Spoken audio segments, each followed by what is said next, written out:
Well, back to normal this week, and I have to say, I really enjoyed this week's listening. We had a Baroque in classical, then we had something from the Romantic/Modernist era, and another contemporary composer. We're back.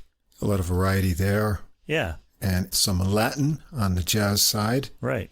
That's always a good way to finish things off. Good combinations, yeah. We're back in our kind of pocket this week, let's say. Yeah.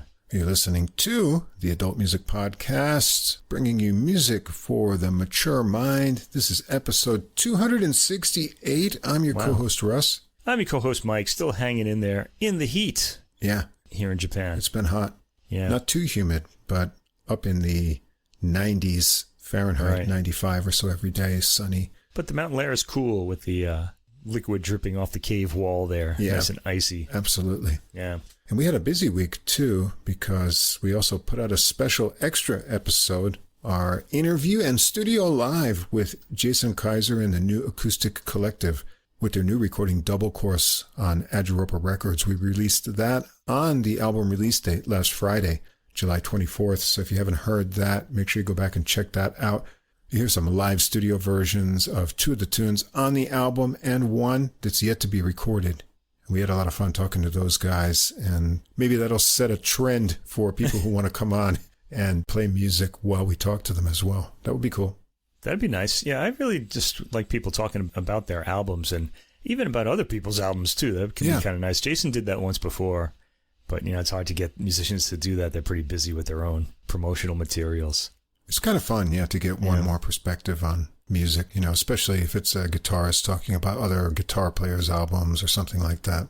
It's fun. Yeah, as long as it's someone who actually likes them, I think they really kind of find something to admire about them. Well, if you remember, Jason said he wants to come back, and he said, the more atonal, the better. So he did say that, yeah. He did, yeah. Yeah. I'll have to think about that. Give him a little challenge the next time. Get him a difficult contemporary composer or something. I think he's up for it. He likes that. Yeah, okay. But I don't go out of my way to find those, so if they come up, they come up, Right. All right, before we get into new music, we do have one coda in the jazz world to talk about, so I guess I'll get over to the piano this week.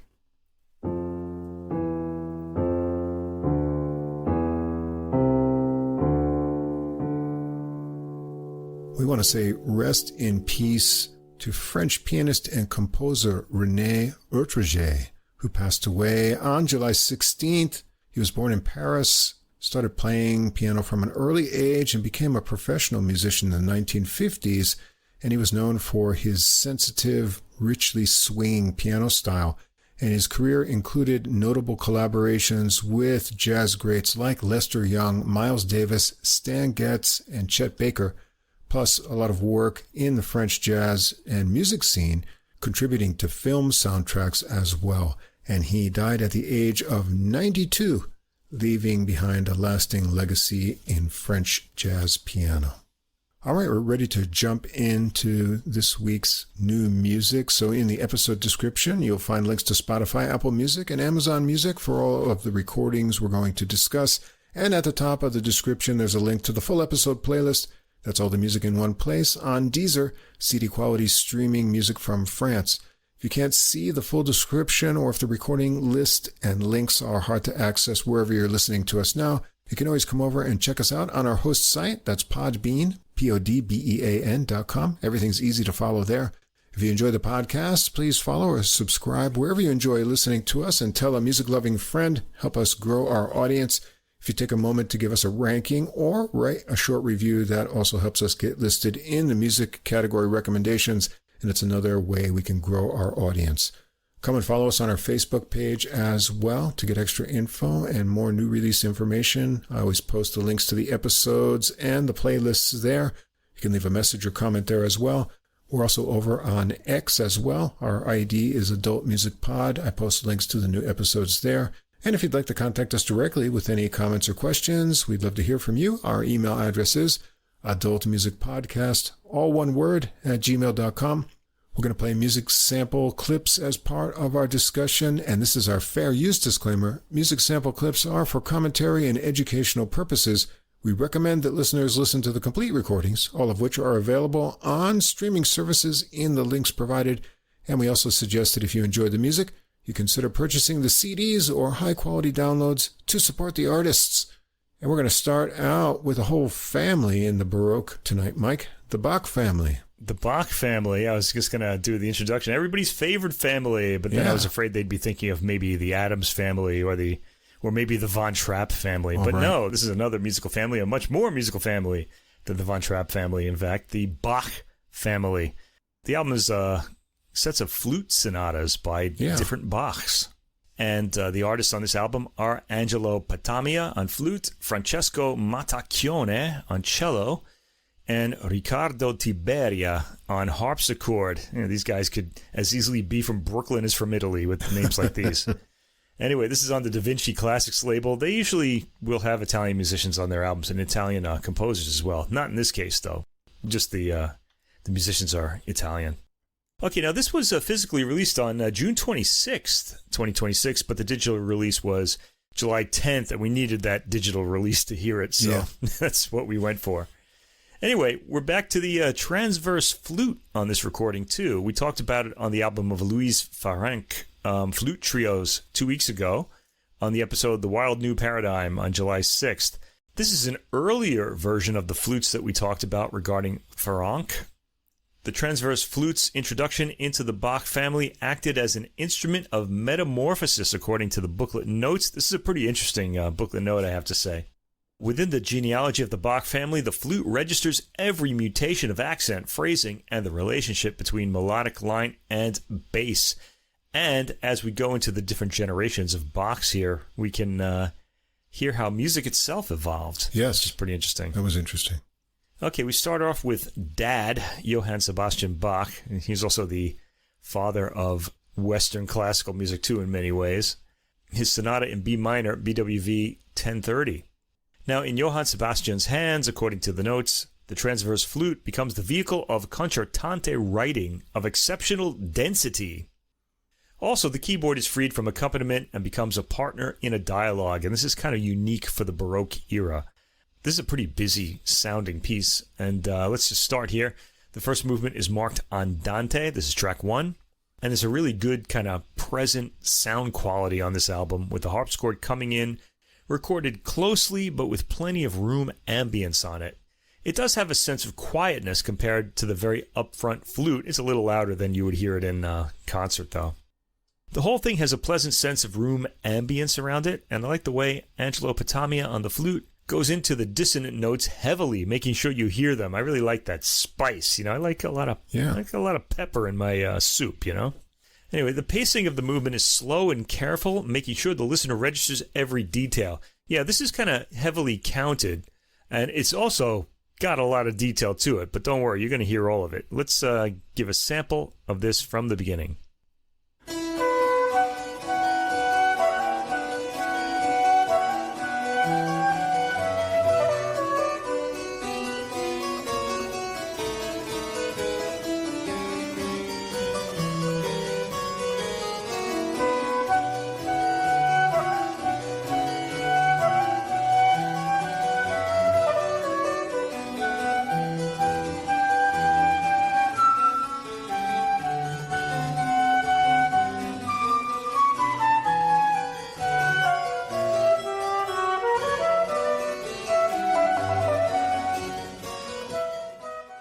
Okay, let's get out of it right there.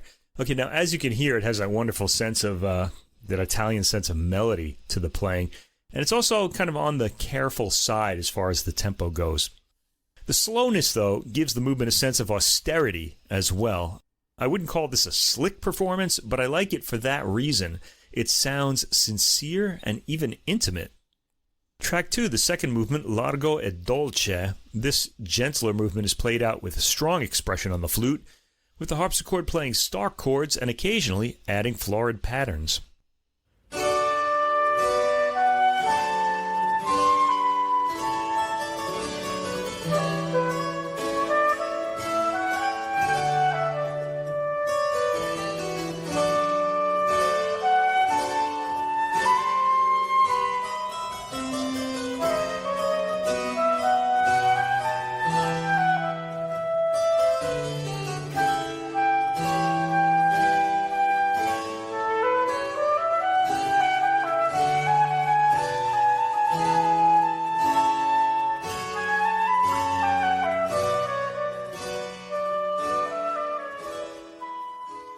And please, this is Johann Sebastian Bach. There is no cadence coming up, so I'm going to fade out right there. I was thinking the slower tempos work because there's a sense of perpetual motion from the harmonies anyway. Right. Like you said, there's no resting point. They all lead to something that's coming next, and it just goes on. So even if you play it slow, it feels like it's still fully wound up. Yeah, it's just like this unending like spool of like wire or melody or something like that. It's almost like a big magic trick. Now, Patamia doesn't alter his tone here from the previous movement, practically declaiming his part. It's not a subtle performance that way, but it clearly states every line, and it works really well, I think. Track 3, the third movement, Presto. A lively rhythm is given to the opening, and again, it sounds carefully paced, so that the clarity of each note comes through on both instruments. We have violin and harpsichord here. The cello will come in future pieces. Riccardo Tiberia sounds particularly busy on the harpsichord here.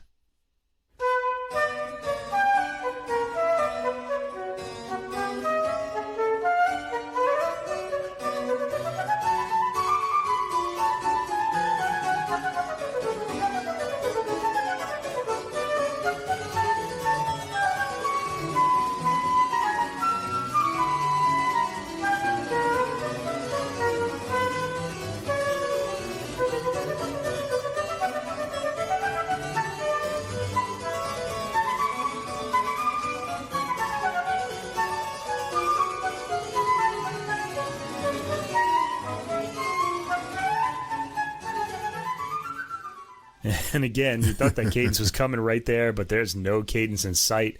The playing on both instruments just continues and it just keeps going, so it's pretty exciting. The rhythmic pattern changes to triplets even at 1 minute and 33 seconds, and we have a jig-like feel at that point. This rhythmic feel continues for the rest of the movement, with the flute breaking out of the strict playing of triplets for melodic variety. It's a great piece, and a good performance. Tracks 4 through 6, Wilhelm Friedemann Bach. This was Johann Sebastian's oldest surviving son, and one of the most unpredictable figures of the lineage. The piece is his Sonata in E minor, FK 52. I'm wondering if that's Ferkel. I didn't really look up who the cataloger was here. Now, Wilhelm Friedemann combines Baroque discipline with audacious modulations, rhythmic dislocations, and a melodic imagination that eludes symmetry.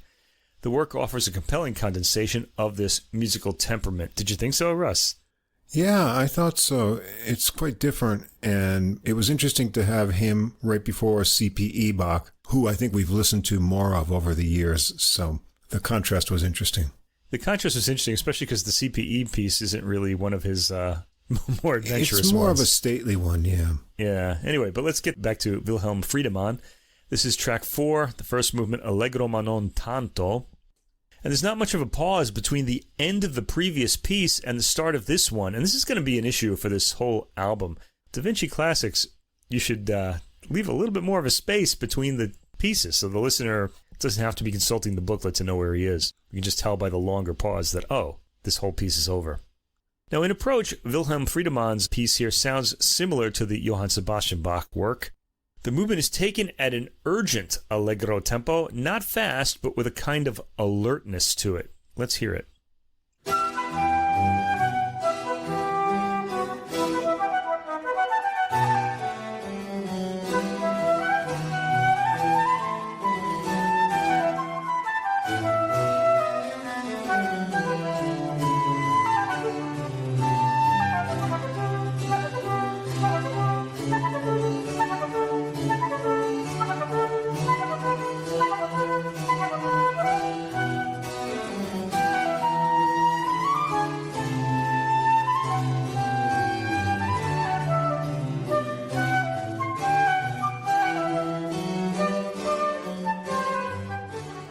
Okay, there might be a cadence coming sometime soon, but let's get out of that right there.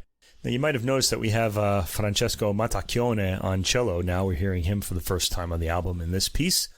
Patamia gets some of the phrasing expression up front, especially at the cadence points, where there's a pleasant turn of phrase after a pause. This is a surprisingly busy work, still with one foot in the Baroque era. Patamia has a lot of playing to do, constantly unspooling his melodic part. Track 5, the second and slow movement, Siciliano. I like the sound of the cello and harpsichord combined here, the harpsichord rolling its chords at the opening for a smoother overall sound. The melody is highly expressive. There's a nice change to the B section at around the 1 minute and 15-second mark or so, which features a more spacious melody. I'm going to sample this from a little bit in, though, once the piece gets going a little bit. So this is from about the 1 minute, 10-second mark.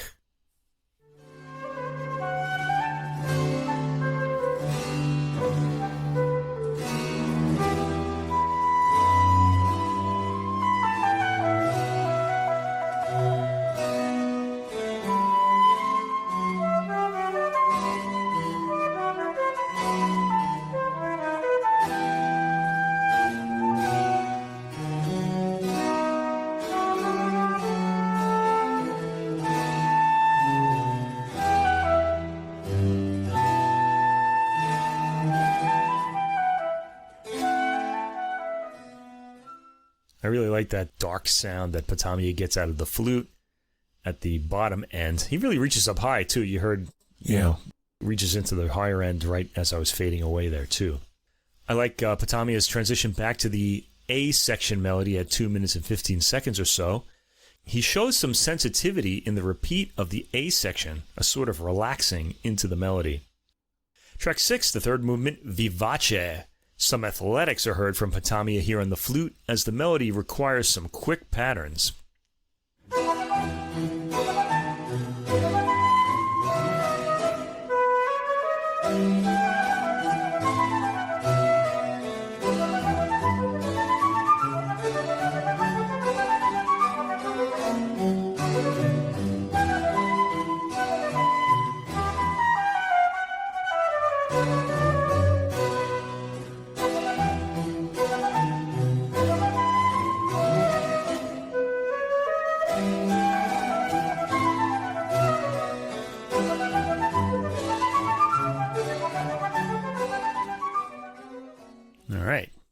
Patamia is impressive throughout this movement, constantly articulating with pinpoint tone and rhythm, and the continuo keeps the movement moving. Track 7 to 8, Carl-Philipp Emanuel Bach, one of our favorite composers on this podcast, his Hamburger Sonata in G major, Wattquan 133. Now, please, when he says hamburger, he doesn't mean the American food. He means the German city. Hamburg was where he was employed for the greater part of his career.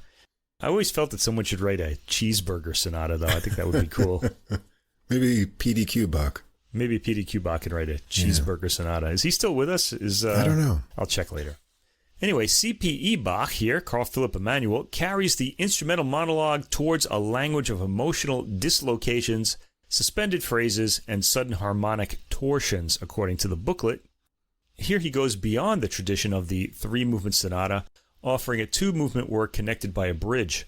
This work is conceived for a player of great agility, and I want to say the things he says here about emotional dislocations, suspended phrases, and sudden harmonic torsions don't really happen as much in this piece as they do in other CPE Bach pieces, especially ones composed later than this one. Track 7, the first of the two movements, Allegretto. Again, very little space between this and the previous piece. CPE's sonata falls more into the melodically spacious classical category, so we don't have that busy sort of Baroque playing on all the instruments here. And here Patamia shows an attractive sense of phrasing, bringing out the melody strongly. I also like the pinpoint pauses as executed by Mattacchione and Tiberia here. Let's listen a little bit into the movement.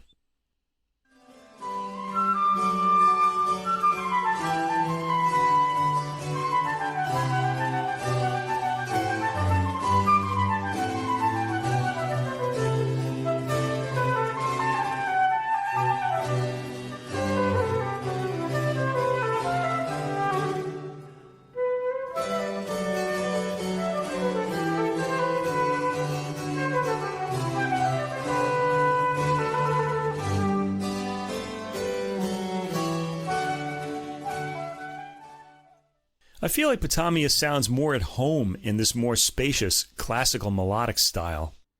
The sense of line is well defined by the ensemble here. Again, though, Patamia has a lot of playing to do, some of it florid. I hope this album wasn't all recorded in the same afternoon. It sounds really tiring to play all this music in a single program. So far, this is the movement on the program I enjoyed the most. It's not in the CPE Bach style that we've come to love on adult music, no sudden stops or odd harmonies. Crawford-Philips Emanuel may have been trying to impress his dad here. You gotta keep your music tame when dad's listening, right? Track 8, the second movement, Rondo. There's a march-like rhythm and severity to the nevertheless busy Rondo theme.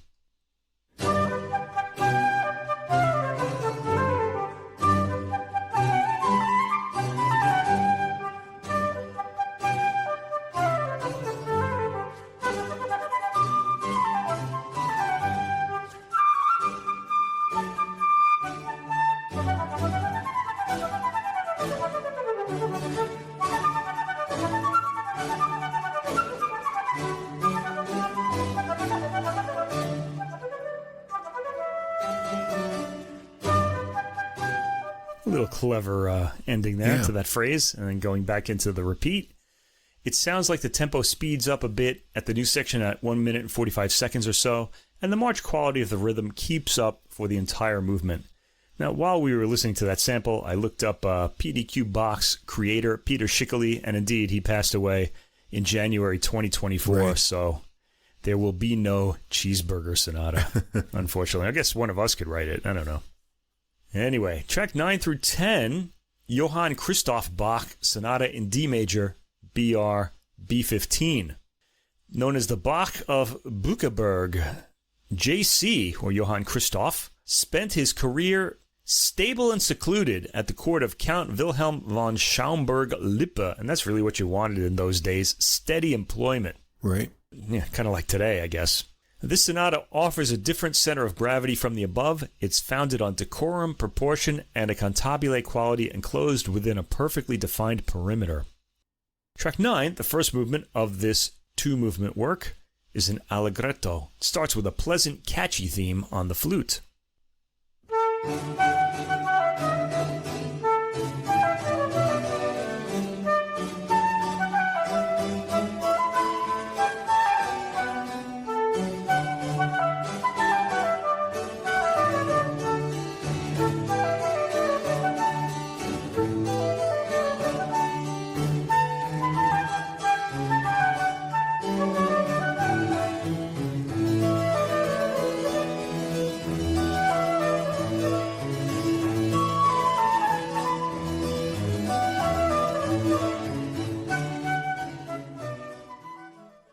All right, really great. I really like the lively tune there. Decorum abounds in this piece, which sounds very different than the others. And again, Patamia sounds more at home here in his phrasing and pacing. He seems to really prefer the melodic classical style and the whole sense of storytelling that the sonata form movement offers. He even softens his tone for certain dips in the phrases. The cello gets some expressive continuo lines too, with Francesco Mattacchione drawing some warmth out of his more lyrical moments. Riccardo Tiberia steps out a few times with solo imitative lines. He's on the harpsichord. And you can hear one of them at around the 3-minute mark, and with an entire set of phrases at the 6-minute mark too. He's well balanced with the up-front flute, meaning that he's realistically a lot quieter. The movement is given an enjoyable bounce to its rhythm, especially articulated by Mattacchione on cello. He's the secret continuo weapon here. Track 10, the second and final movement, Minuetto. There's a pleasant, stately advancing of the theme in this movement.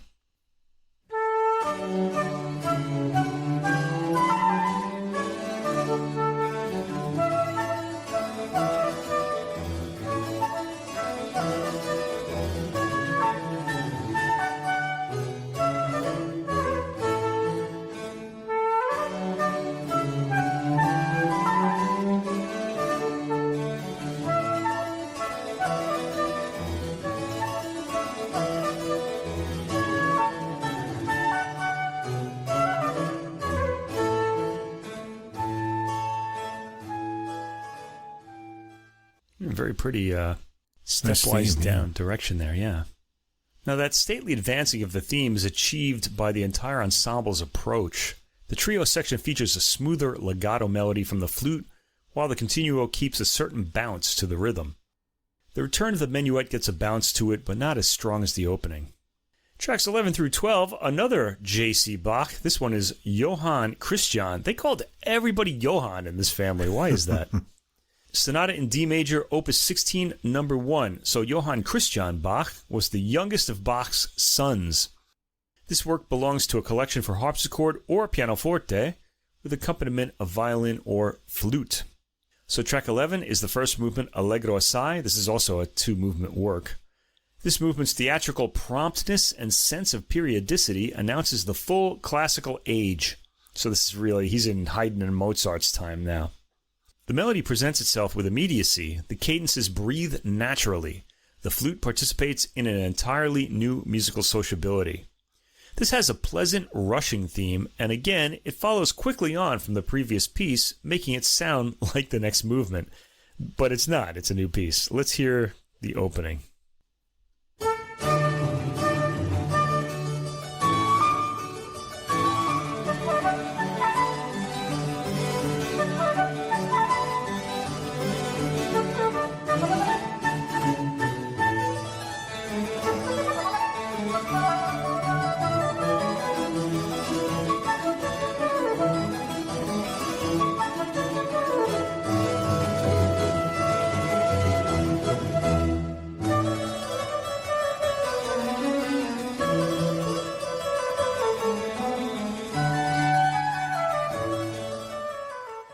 Yeah, and I hope during that sample you're listening to Tiberia on the harpsichord. Yeah, very trilling ornate. Away at the bottom. Really amazing. So this movement has some appealing melodies in it, as well as its addicting opening. And that opening is really like a comic scene in an opera. It's got that sort of theatrical energy to it. Really a long way from the Johann Sebastian Bach piece that opened the whole program with its continuing melody. The final track, second movement of Johann Christian's Sonata, is Andantino Grazioso, track 12. This movement comes across with a graceful quality, really in contrast to the first movement. And this grace is communicated by Mattacchione's legato cello continuo and Tiberia's restraint on the harpsichord. At the 1-minute mark, the harpsichord gets a brief solo section, and I want to hear a bit of Tiberia, so let's hear that, and then we'll go back into the ensemble.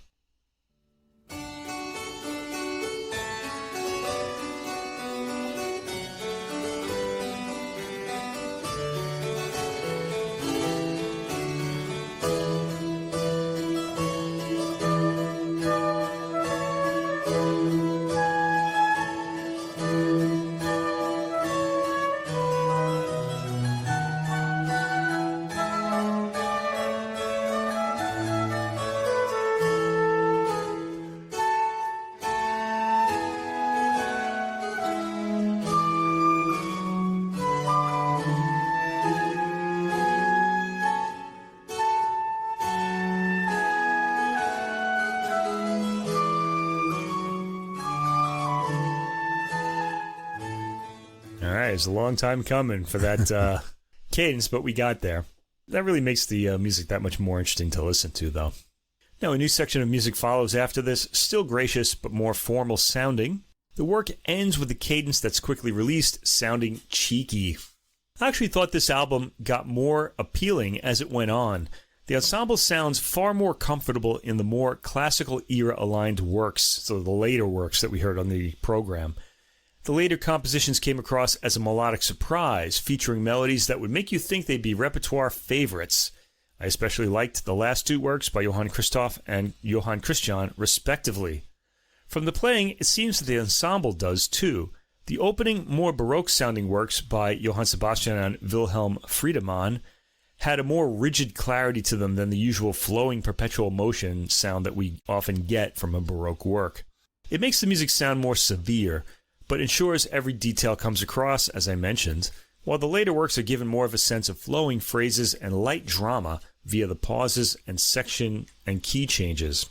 Angelo Patamia gets an appealing if unsubtle tone out of his flute in the beginning, again gaining in subtlety as the album goes on, but only to a degree, and he's athletic when required.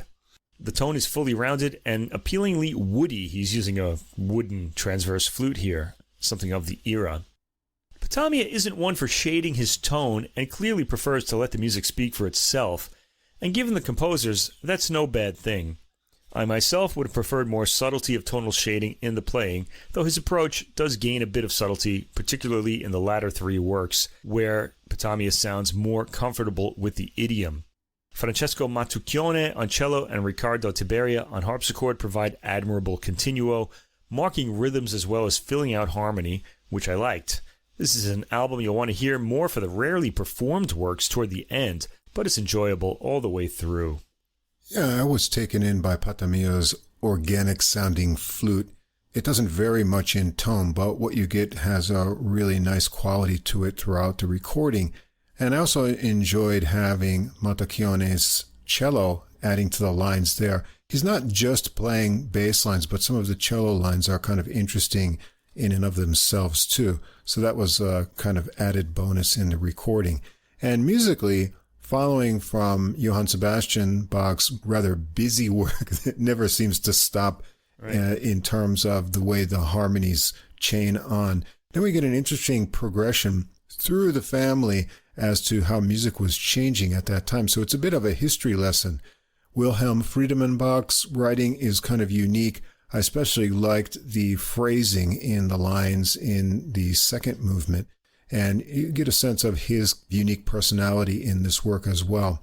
As you mentioned, the CPE Bach work is one of his more tamer kind of compositions, but it's also got some unexpected turns that I've come to associate with his composition style, and I enjoyed that a lot. I liked how the cello added a lot to the low end of that piece as well. Then Johann Christoph Bach's work is rather refined compared to the other two. I enjoyed that, and the movement with the cello, which is also sometimes independent of the lines, caught my ear. And finally, when we get to Johann Christian Bach, we're really in the classical era, and the whole style of the lines are quite different. And I enjoyed the way this was phrased by Patamia as well. It seems like he's in a different element of his playing style here. And that was a work I don't think I've heard before. So overall, you get a lot of insight into what was happening in the development of music in Europe during that time, all within the Bach family. So an interesting recording and quite pleasing as well. All right, now the next album, which is going to feature French and Belgian music from the early 20th century, late 19th century, is by a violin duo that I was shocked that we haven't heard on the podcast before, because I've been listening to them for some time. I really liked their previous 3 albums, 2 of them on the Chandos label, and this one as well. This is Thème Varié, and the duo in question is Elena Urioste on violin and Tom Poster on piano, and they are a married couple, as it turns out. This is on the Chandos label, released on July 17th. Now, we have heard Tom Poster on the podcast before with bassoonist Amy Harmon earlier this year on the Bassoonist's Songbook, which is also on the Chandos label. And that was on our February 2nd, 2026, episode 245, Fireball in the Concert Hall. Right. And we really had it going on with these titles earlier in the year, huh? And way back on episode 82, Bon Appetit on September 26th. That was good, too. Wow. Yeah. Trombone, that is. Yeah. Yeah, that was September 26th, 2022. Boy, I remember 2022, I think. And with Alison Balsam on trumpet and Nicholas Daniel on oboe with the Britten Sinfonia, conducted by Scott Stroman on the album Quiet City, released on Warner Classics. But we never heard Tom Poster play with his wife, Elena Urioste, on the podcast. They've done a lot of violin and piano albums with quirky programs, and this is a pretty quirky program itself. It's about time we highlighted them. This particular album features a lot of obscure chamber works, all of them French or French adjacent. There are a number of unifying threads running through the program, but the most significant is the influence of César Franck, whose music isn't on the program, which kind of makes it even more interesting, really. Franck taught and championed Guillaume Lecoux and Mel Bonis, and Bonis, in turn, taught Charlotte Sohi. And Sohi's principal composition teacher was Vincent Dandy, one of Franck's most devoted acolytes. Saint-Saëns, of course, doesn't fit in with the Franck circle. He didn't like Franck's music or Franck's influence on French music, and remained a classicist to the end. Yet so much of his music, too, has been unfairly neglected, so 2 of his works are included here, too.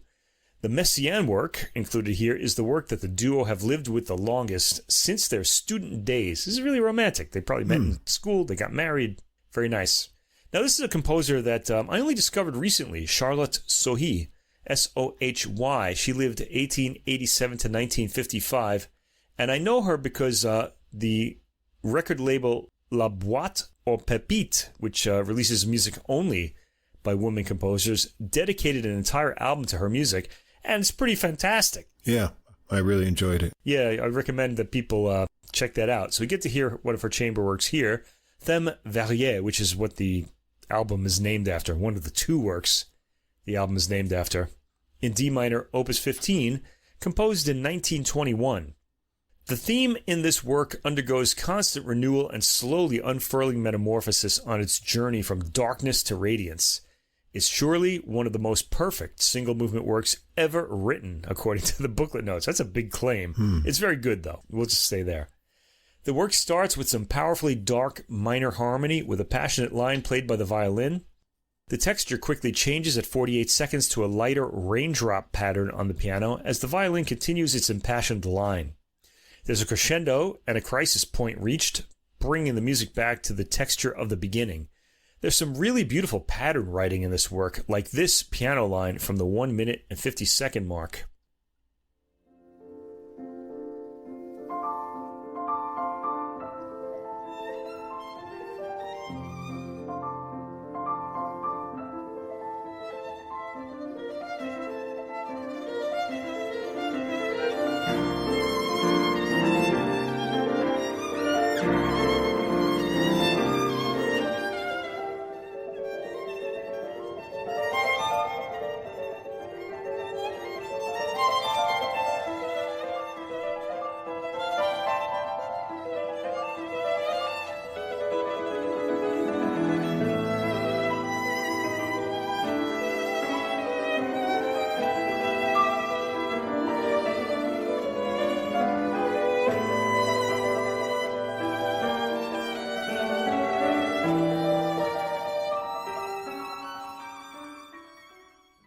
In fact, the piano's part throughout this work is, for me, more interesting than the violins.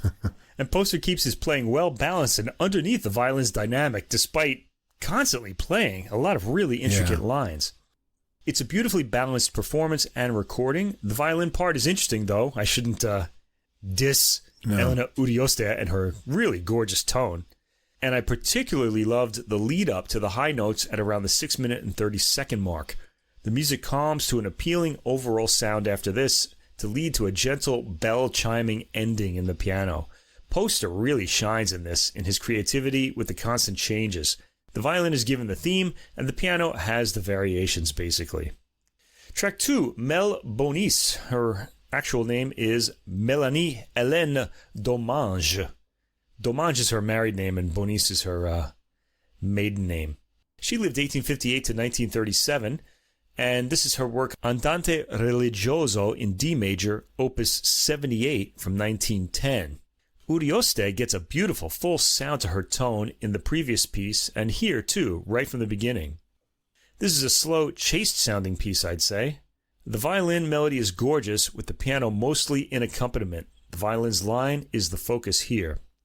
Okay, I'm not going to sample this one, because I'm going to sample the next piece by Mel Bonis, which is Allegretto non troppo in D major, opus 84, composed 1904 to 1910. It's got the later opus number, though. This is track 3. This piece begins with rippling arpeggios in the piano and a positive-sounding, joyous violin line. Couldn't resist this, so you're going to get to hear this one.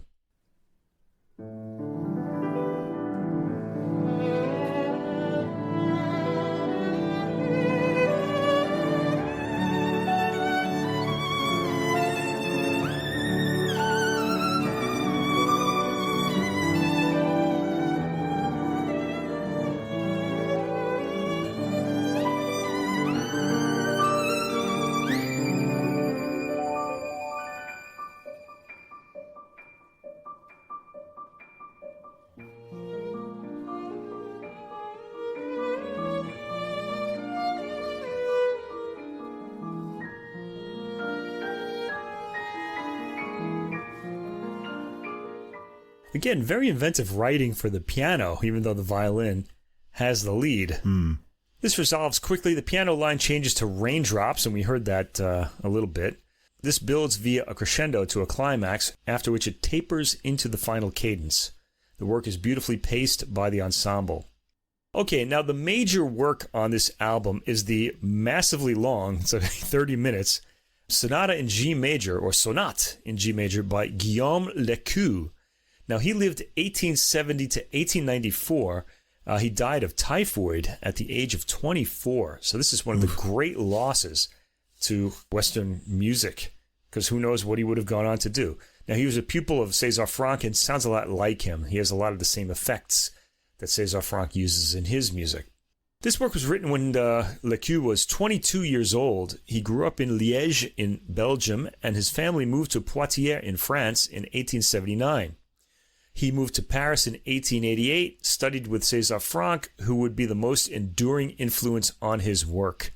And then he studied with Vincent Dandy. This violin sonata was commissioned by Eugène Ysaÿe, and this is by far the biggest work on the album, as I mentioned, half an hour long. Each movement is around 10 minutes. So track 4 is the first movement, Très modéré. The opening is spare and austere, and I loved it right away. I just like these kind of like love among the ruins kind of themes. You know, there's sort of a light desolation, but you're there. Anyway, let's listen.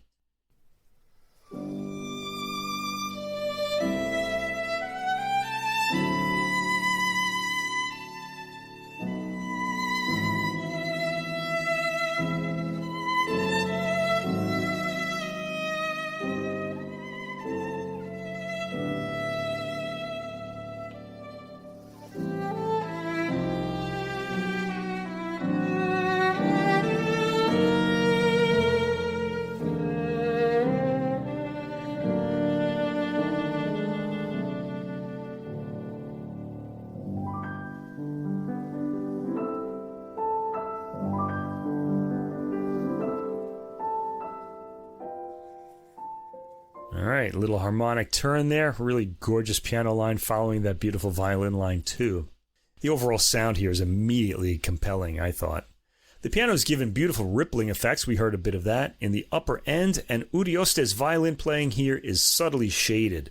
There are some beautiful tender moments in the movement, such as what we heard around the 2-minute and 10-second mark. There are build-ups and pullbacks, all of them featuring beautifully realized material.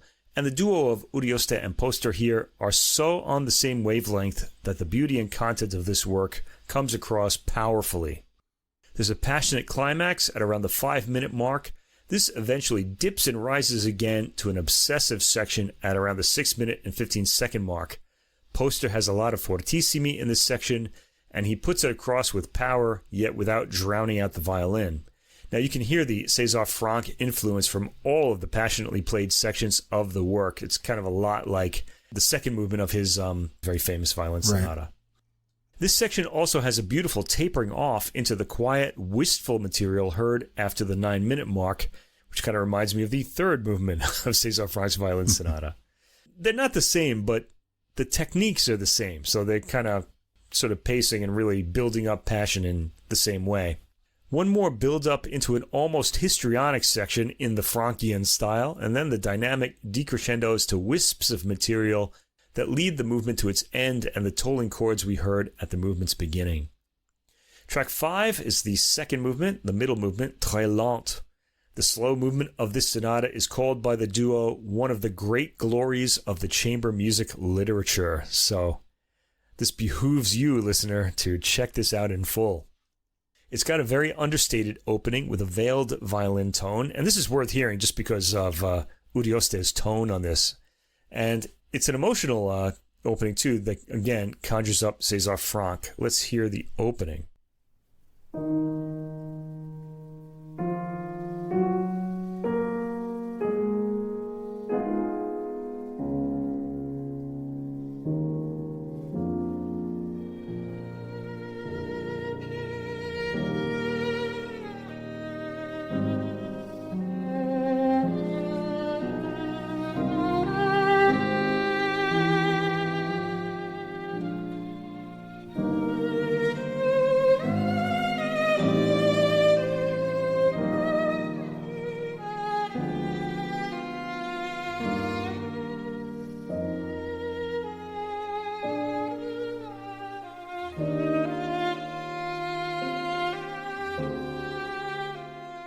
Yeah, beautiful pacing here. It's like almost hypnotic, the rhythm that they choose here, or the tempo that they choose. The violin line continues in a non-stop lyrical thread strung out over the piano line. It's really beautiful. Elena Urioste very much has the spotlight in this section at around the 2-minute mark. The opening section ends at 3 minutes and 25 seconds. There's a pause, and the piano begins with an introduction to a new section. The violin begins it with a line played on the lower strings. The violin eventually rises up to its highest range for some thread-like line at around the 5-minute mark. The violin's gentler playing in this movement is what really bewitched me. Listen past the 7-minute mark, melody is continuous, and Urioste generates a gorgeous, unending string of tone. The music in the last minute is softly uttered and is touching. All right, the final movement, number 3, track 6, Très animé. There's something stark and dramatic about the opening. It's got energy, but quickly dissipates into trembling piano lines and a lightly taken violin line.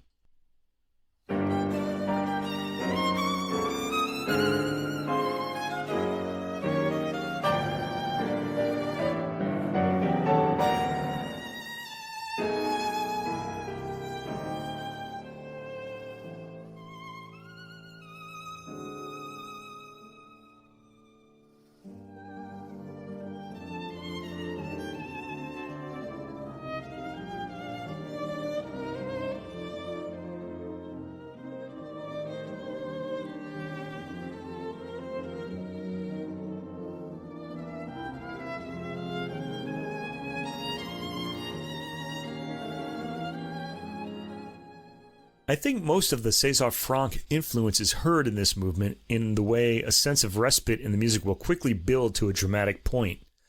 At around the 1 minute and 20-second mark, a series of quick mood changes follow. After that, quick sections of respite and drama follow, after which you really don't know what to expect, and Lecu manages to surprise by spending a lot of time on a quieter passage into the 3-minute mark and after. A Franckian busy piano line at 4 minutes and 45 seconds draws the music out of its more restful, contemplative tone and brings a stormy feel to it. The clarity of Tom Poster's playing in these busy sections is remarkable.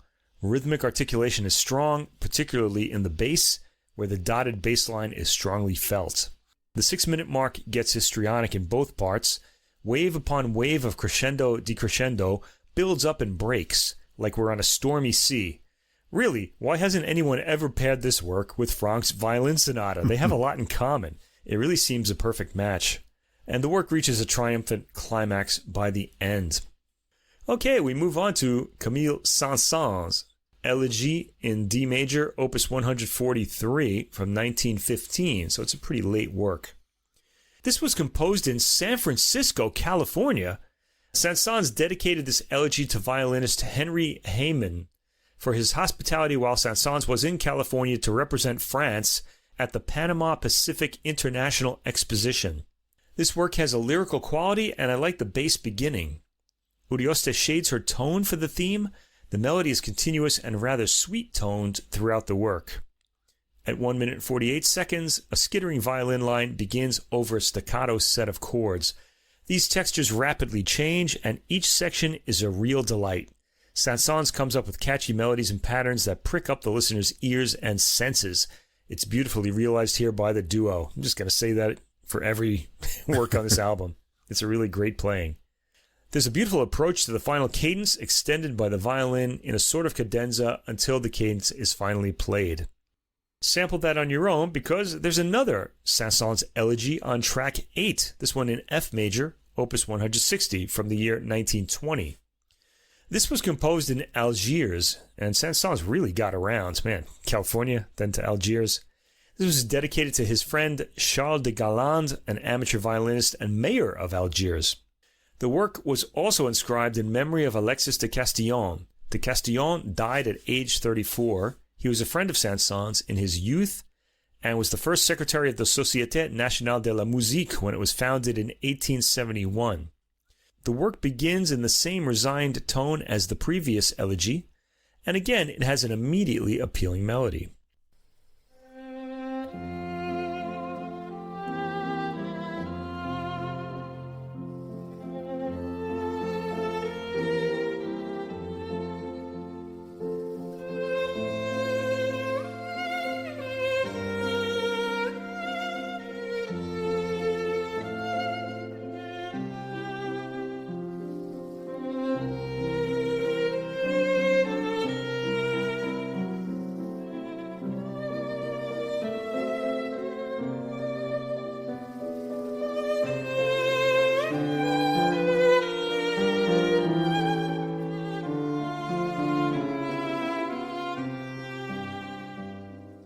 gorgeous lyrical melody.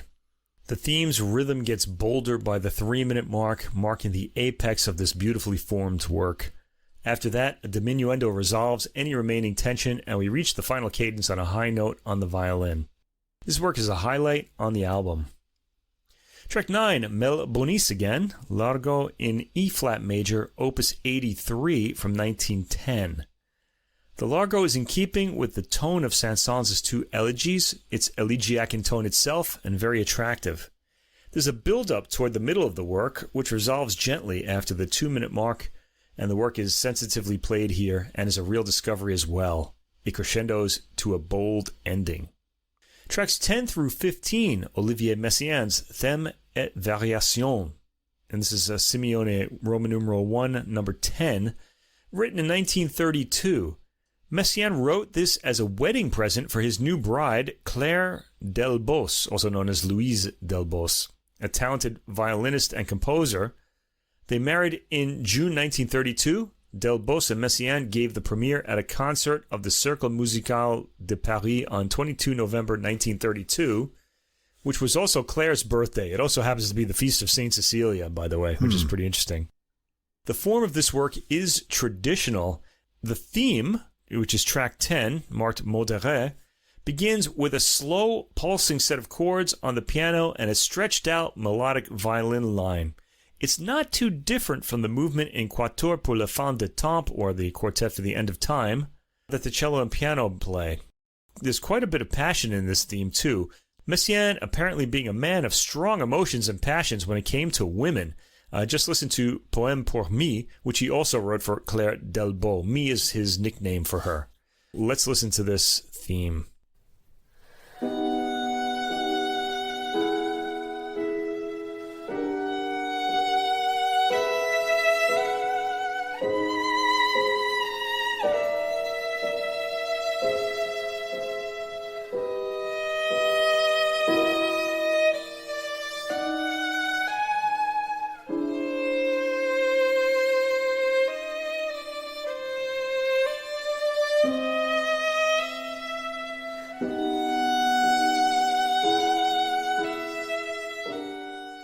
Okay, so pretty stark and austere sounding. Track 11 is the first variation, modéré. There's a spilling over quality to the way the piano's chords suddenly speed up and slow down. The violin is in at about the 30-second mark, with the melody again played with considerable depth of feeling. There's some Messiaen spice in the piano's chords too. In the second variation on track 12, un peu moins modéré, there's a triplet feeling. This is really distinctive, and I will sample this. It's also pretty short, but let's just get the beginning.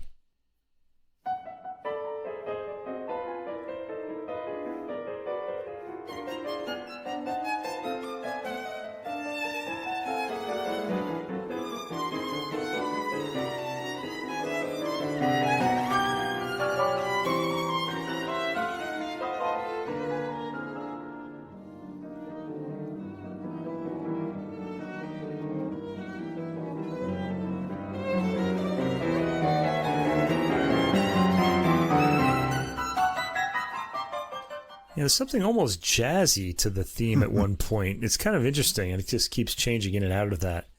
Now, a buildup of tension occurs via a crescendo, and chords spill out down the scale they rose up on. Track 13, the third variation, modéré avec éclat. There's a celebratory, joyful feeling here. This variation is less than a minute long, so we move on to track 14, the fourth variation, vif et passionné. The fourth variation follows without a pause and features some fleet-fingered and fleet-wristed, for the chords, piano work. The violin continues its lyrical, passionate line as the piano draws virtuosic attention. At the 45-second mark, there's another buildup of tension via a rising chord line and a crescendo. Track 15, the final variation and the longest one. This is the fifth variation, très modéré. There's a hint of the quartet for the End of Time here too, with the violin really pouring out its heart as the piano plays icy sounding chords high up in its range.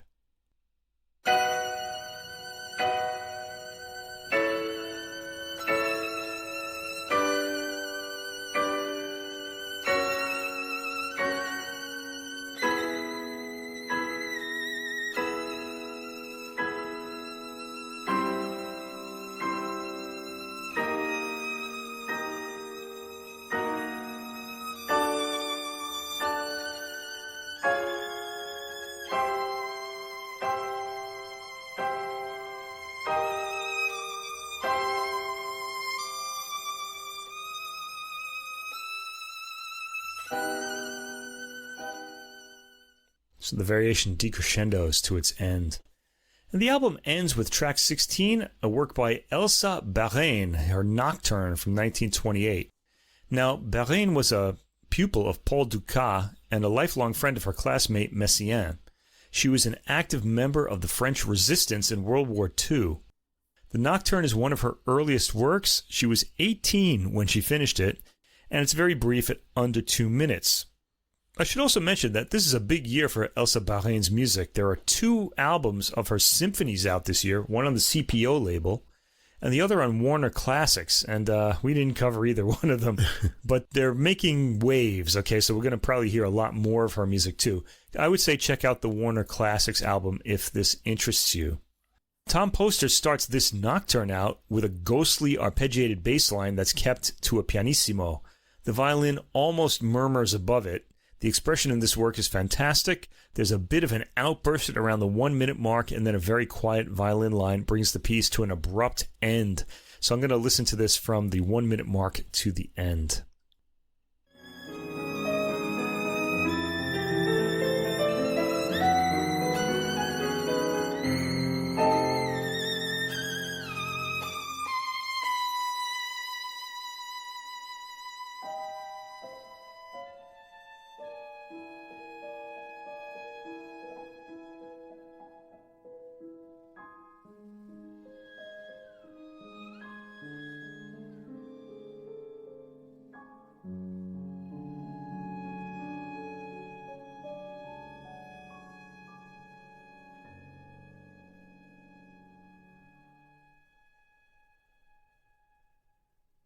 And that's the end of the album.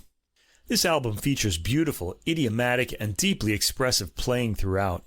Elena Urioste and Tom Poster have been musical partners as well as marital partners for some time now, and they play together with absolute confidence with no withholding of expression.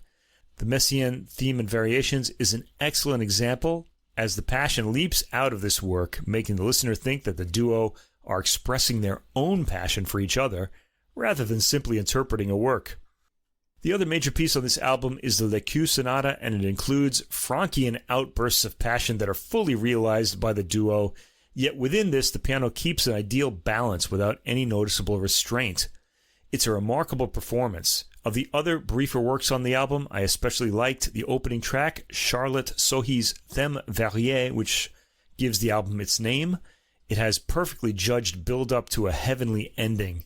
This is fantastic playing of forgotten or rarely heard works that we all really need to get to know better.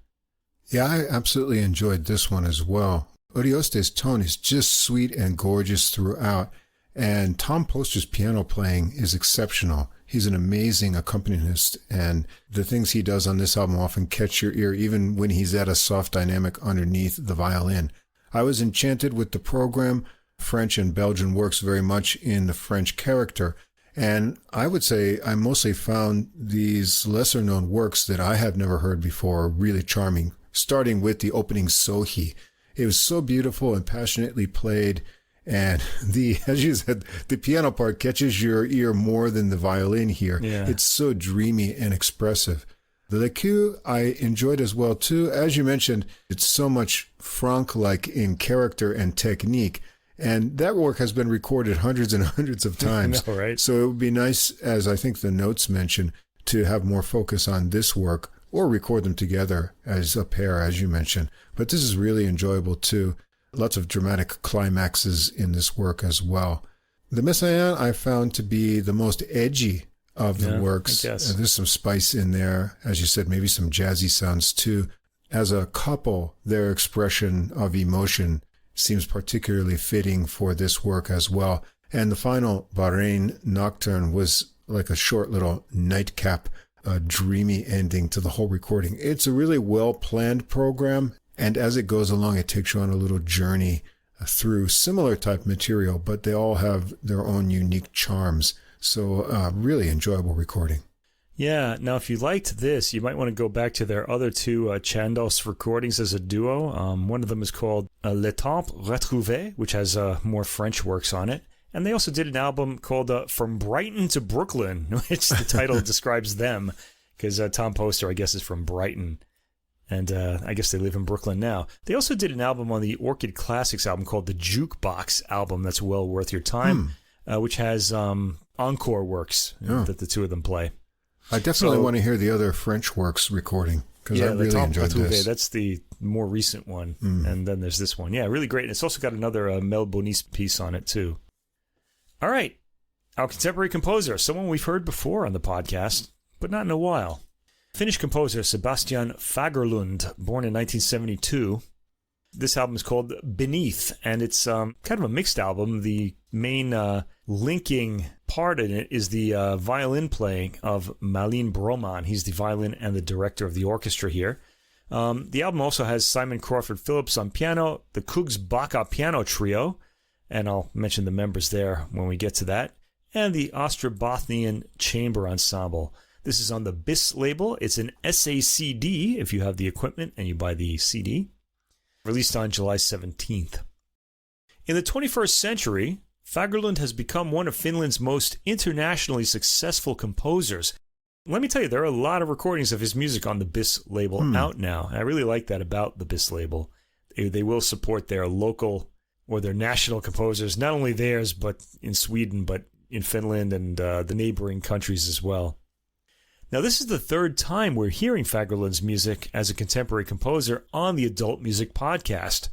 We also heard his works Nomad and Water Atlas on our October 15th, 2021, episode 34, Big Band Booze Up, named because those were the drinking bourbon while doing the podcast days. We don't do that anymore.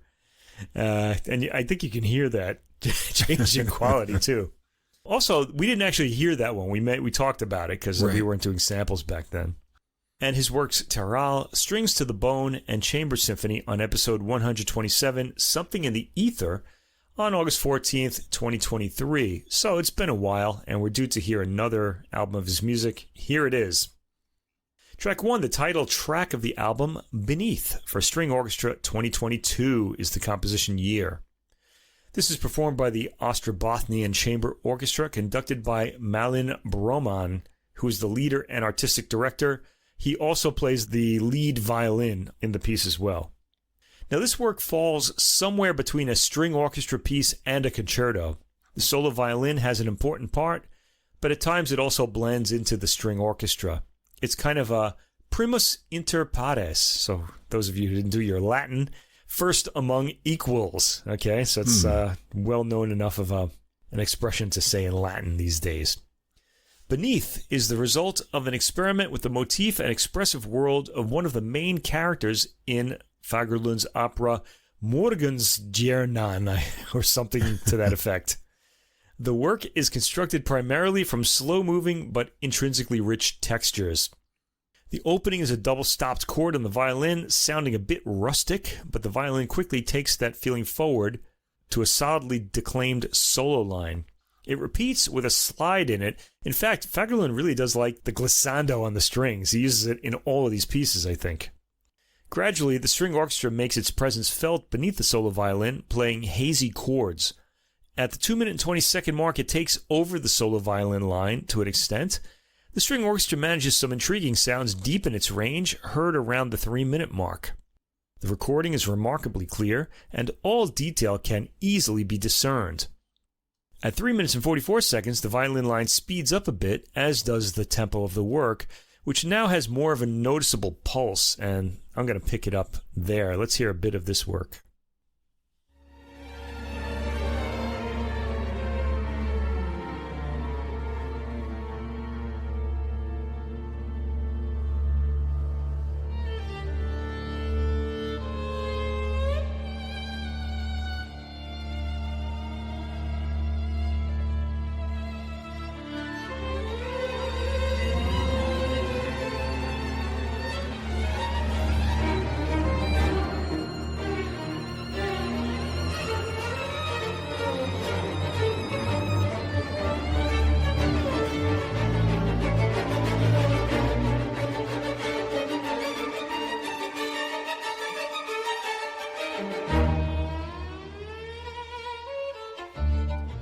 And we're hearing those signature glissandos like all over even that sample. The piece gets more and more excitable, and rhythmically active as it goes on until it reaches a sustained point at around the 5-minute and 30-second mark. The violin steps out for a romantically expressive phrase at around the 6-minute and 45-second mark, and the orchestra suddenly bursts into frenzied activity. After this, there are string lines that glissando downwards like dying fireworks in the sky. They reverse direction at 8 minutes and 40 seconds, moving upward, and then reverse direction again. There's a lot of sliding around on these strings. There really is a lot of string detail in the score for listeners with a keen sense for detail, and the recording makes it easy to zoom in on. And if you buy the Super Audio CD, you've had that higher sound quality and even a 5-channel sound if you want that. And I'm wondering if there's an Atmos recording of this too. I don't know. Not on the CD though. At 10 minutes and 30 seconds, the orchestral sound dies down and there's an unaccompanied violin solo, as at the beginning. The orchestra are quickly heard pianissimo in the back. The violin takes on a distant, quiet sound here as well, as the music sounds at its calmest. This happens at around the 12-minute and 15-second, and in the last minute, the violin keeps slowly repeating its opening motif, the one played after the double-stopped chord at the beginning. The piece ends with a glimmering violin up on a barely audible high note. Tracks 2 through 4 remain for violin, cello, and piano, composed in 2022. This features the Kungsbacka piano trio, featuring Malin Broman on violin, Jesper Svedberg on cello, and Simon Crawford-Philips on piano. In Fagerlund's music, chamber music and solo works have often served as a kind of forerunner for his orchestral works and concertos, sort of like Beethoven. This particular work was written as a preparation for a triple concerto to be performed shortly afterwards, and grew into the larger trio it became during the process. The title Remain made Fagerlund think of quotations, and the trio includes some of these, references to works that have been important to Fagerlund as a musician and composer. Track 2, the first movement, is marked Capriccioso, ben ritmico. Now this has a surprisingly lively opening, and I have to say, I've never heard the word capriccioso more effectively used in order to describe what's happening in a movement of music. This really is unpredictable from the beginning. Let's hear the opening.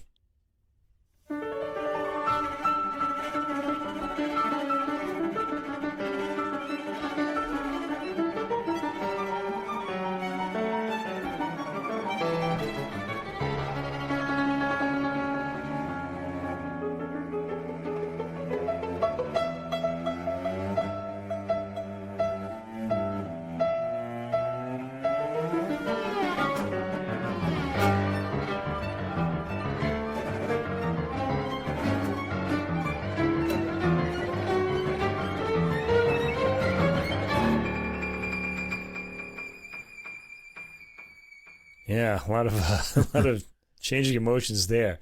Now, the word capriccioso in Italian, like the English word capricious, kind of means like sort of you're doing things spur of the moment. You're just kind of coming up with it. There's no real plan to what you're doing. You're just going by the inspiration of the moment. This movement has pretty interesting writing and really fits its capriccioso description, as I mentioned.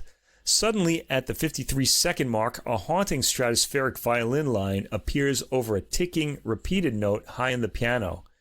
Interesting textures in this work are heard right from the beginning. The quiet dynamic lasts until past the 2-minute mark, when there's a mezzo forte outburst that dwindles back downwards. Again, capricious. Dynamic stays in the quieter range despite the energy of the playing. You'd think this would burst out, and for that reason it's interesting, because it just stays quiet. So another surprise. The piano gets a very spare line at 3 minutes and 25 seconds over a sustained harmony in the 2-string instruments after the 3-minute mark. The violin then reaches quietly into the stratosphere over very quiet piano harmonies in the lower end of the keyboard. The keyboard begins a slowly rising figure at around the 5-minute and 20-second mark. The dynamic finally reaches forte just after the 6-minute mark, and all 3 instruments are once again active as they were at the beginning of the movement. And that's how the movement ends. I was really captivated by this movement. Track 3 is the second movement, Adagio di molto. This is in ABA form, and the outer sections are based on the harmonic world of the first movement, but in expanded and slowed down form. The middle section is built around a quotation from the Sarabande in Bach's second partita for solo violin. The piano starts high up with single spare notes. The violin plays a high, barely audible harmonic. By the 1 minute mark, the piano has picked up enough different tones to form a coherent shape, though they're still widely spaced in the slow tempo. The cello is finally in at 1 minute and 50 seconds, playing sul ponticello. The movement features mysterious sounds from the strings and a widely spaced musical shape formed by individual piano notes. We'll have to sample this when there's more activity, so let's go to the 2 minute and 45 second mark and listen.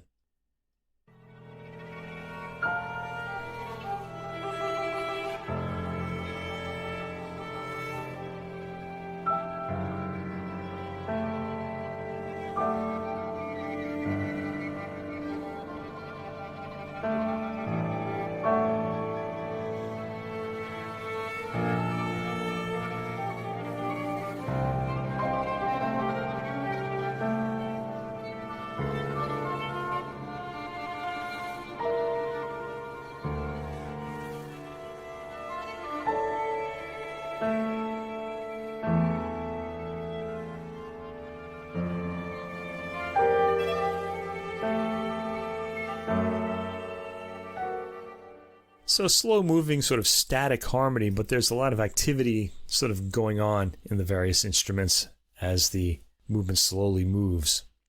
Sliding glissando sounds come into the strings at around the 4 minute and 20 second mark, and suddenly at 4 minutes and 40 seconds, there's a trilling crescendo on the piano marked by strong bass notes and sudden attacks in the higher end of the instrument. This eventually disappears, and the movement ends on the edge of audibility.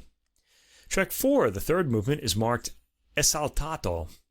The harmonies in this movement can be seen as an allusion to Brahms, and there's a quotation from Brahms's third piano trio, Opus 101.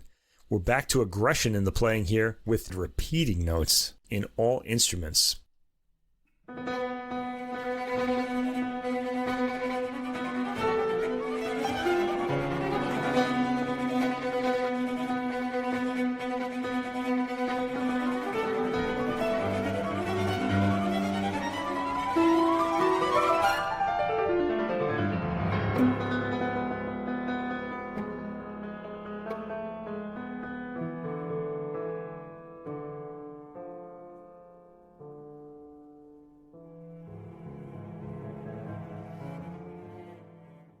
This opening, like the first movement, dwindles into a quieter dynamic, and the cello gets a theme at the 40-second mark, which the violin comments on and is eventually handed off to the piano. The aggressive rhythmic approach is back and defines the forte passages. There are quieter interludes between its appearance, giving this movement the shape of a rondo, if not the formal approach. The second pianissimo theme features mostly the violin playing thread-like sounds high up. There's a callback to the second movement at around the 3 minute and 50 second mark, but it's very brief. At 5 minutes and 20 seconds, the rapidly repeated note pattern is back in the piano and is expanded on with a powerful violin tone leading the movement to an end over the repeated notes. Track 5, we get a new work, Varié for solo violin, 2019. This is marked Misterioso con anima and features Malin Broman on the violin. This was composed as a compulsory piece for the Kuopio violin competition. The piece requires virtuosity and rhythmic control from the performer and also offers an opportunity to express the subtleties and depth of the sound. The violin crescendos in from the silence and maintains a pianissimo to piano sound at the opening. There are some turns on a single note that draw attention to the folk-like pattern, giving the pattern some earthy weight. By the 2 minute mark, the violin line begins moving, and certain techniques come in, including pizzicato and quick changes in bowing pressure. Let's hear a little bit of this when the fireworks really get going here.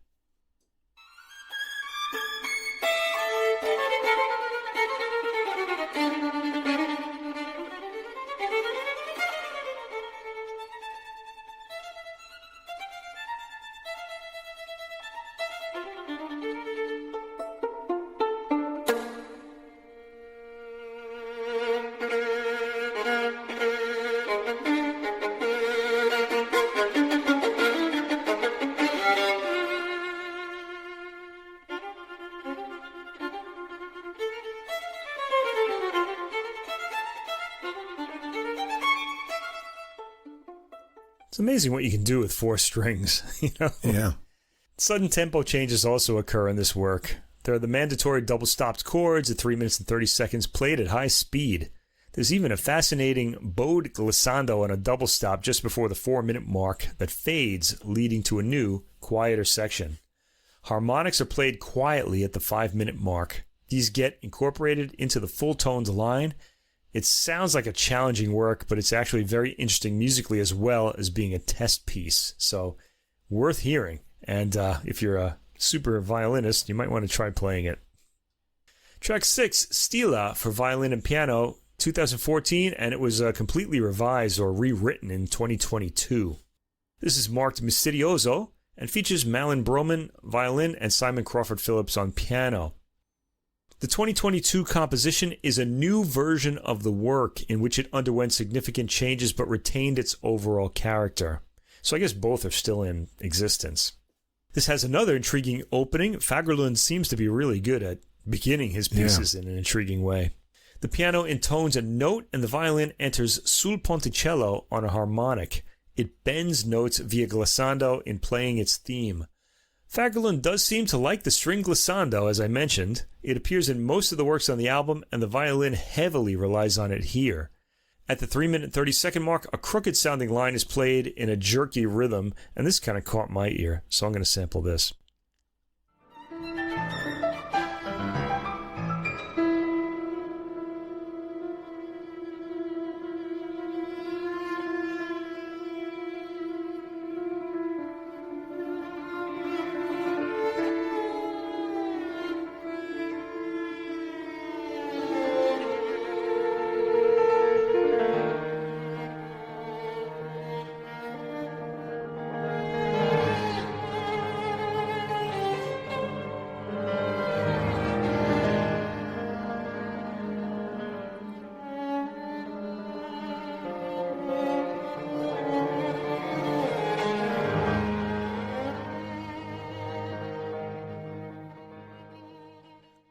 This is interrupted by repeated notes in the piano and glissandos in the violin.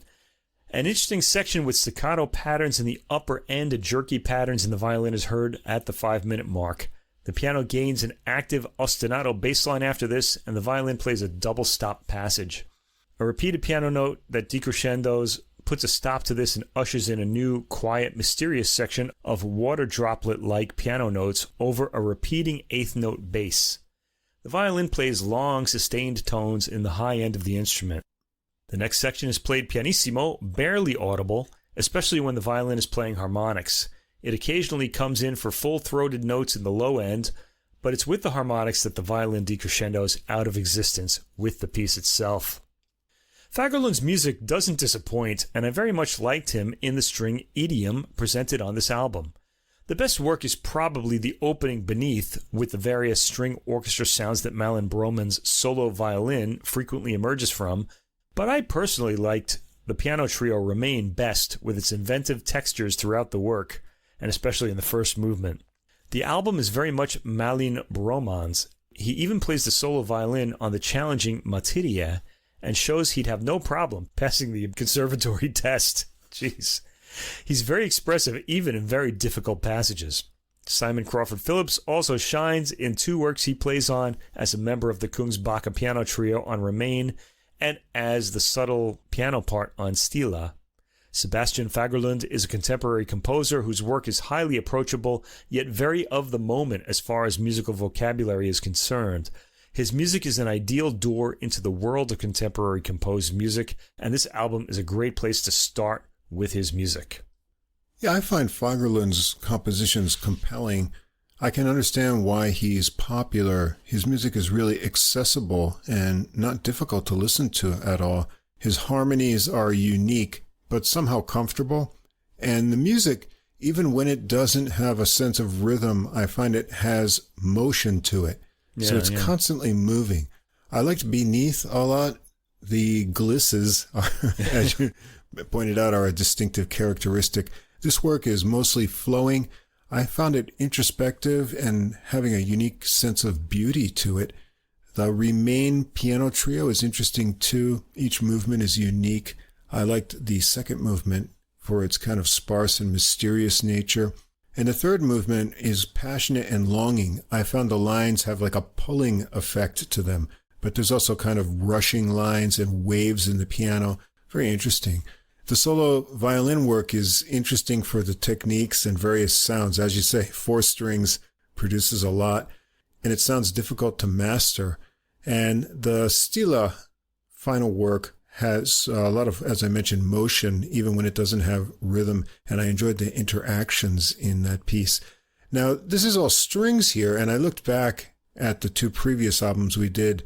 The first one was a long time ago, as you mentioned. But I remember works including winds, and after hearing this one and his harmonies, I'm kind of eager to hear more of his music with wind instruments again, because I want to hear those tonalities with his unique sense of harmony.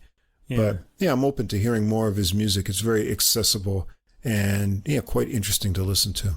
Yeah, I actually have Super Audio CDs of those 2 albums that we talked about on the podcast previously, so I'll have to go back to them too. It'd be a good time. Yeah, I'd like to revisit them as well. It's been a while. I kind of remember my overall impression of his music, but I don't remember the specific pieces. So right. That's our problem here. We go through so many recordings. That was probably 1,300 recordings ago. So yeah, oh, boy. It's hard to keep them in your kind of music buffer in your memory. But I'd make that something to do tomorrow. Just go listen to them again. But work is intervening. Yeah. So. Oh, well. As always happens, yeah. Sometimes when I'm not pressured to, listen to something new, if I have one day during the week when I'm kind of caught up, I'll just go back and pick something from the past that I haven't listened to since we talked about it. Often the case with me, too. Yeah. Okay, over to the jazz side, I've got a trio of trios here, but they're all quite different. And we're going to start out with one of our favorite formats, the organ trio. And one of our favorite musicians, keyboardist Ben Paterson, his recording Pro Musica. This is a self-release. It came out July 10th. Ben Paterson graduated from the Settlement Music School in Philadelphia after having spent his earlier years studying classical music as well as jazz. He relocated to Chicago in 2004 to attend the University of Chicago, and starting in 2005, he began working as a pianist for Von Freeman. They performed on a regular basis until Freeman's death in 2012, and then in the same year, Paterson relocated to New York City. He was the winner of the inaugural Ellis Marsalis Jazz Piano Competition, held in 2018, and Paterson also performed on Samara Joy's Grammy Award-winning second album, Linger a While, on Verve Records, a recording we really enjoy. Now, we've heard Ben Paterson a few times on the podcast, recently on his solo piano, Volume 1 recording back in April in episode 253, Modes to Joy. And he's equally talented on the piano and Hammond B3 organ. And this recording, I just happened to see him make a post about on Facebook. I didn't see it anywhere else. It just sort of slipped out there, and I almost didn't notice that he had released it. So I was happy to catch it. And as I said, this is a self-release. And all the Bandcamp page tells us about it is that it was recorded at a renowned hi-fi shop in Chicago. So right now it seems to be only available as a digital download or on streaming. But we're going to check it out anyway because we both really like his playing. And the program here is a mix of some older standards and a couple fun R&B tunes. So Ben Paterson on the Hammond B3 organ, Kyle Ashe on guitar, and George Flutus on drums. The recording starts out with an old tune, Deep Night, by Charles Henderson. It goes back to 1929. Paterson has recorded this before in 2024 on piano in a duo with bassist Luke Selleck on a recording called Just the Way We Are. Flutus gives it a 4-measure drum intro here. It's an appealing minor melody in an AABA 32-measure shape. Paterson takes the melody over a cool bass line with chords from Ashe. Let's hear this recording get started.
Paterson was off on a solo first. Let's check out some more of his playing on this first tune.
She follows with a guitar solo from there. He's fleet and springy with a warm tone, and they do some trading fours with Flute before a final time through the melody.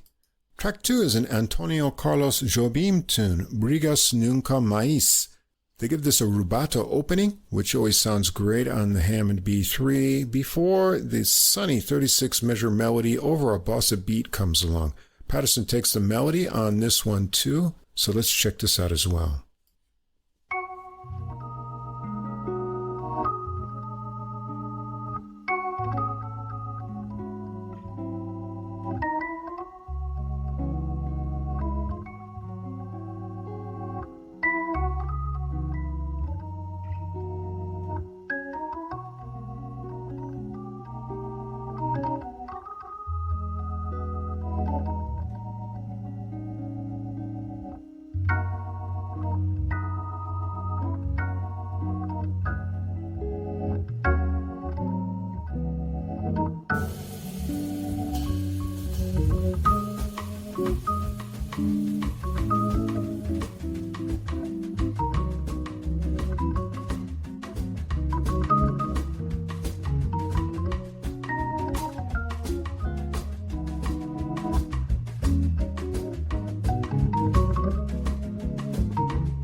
Very sunny.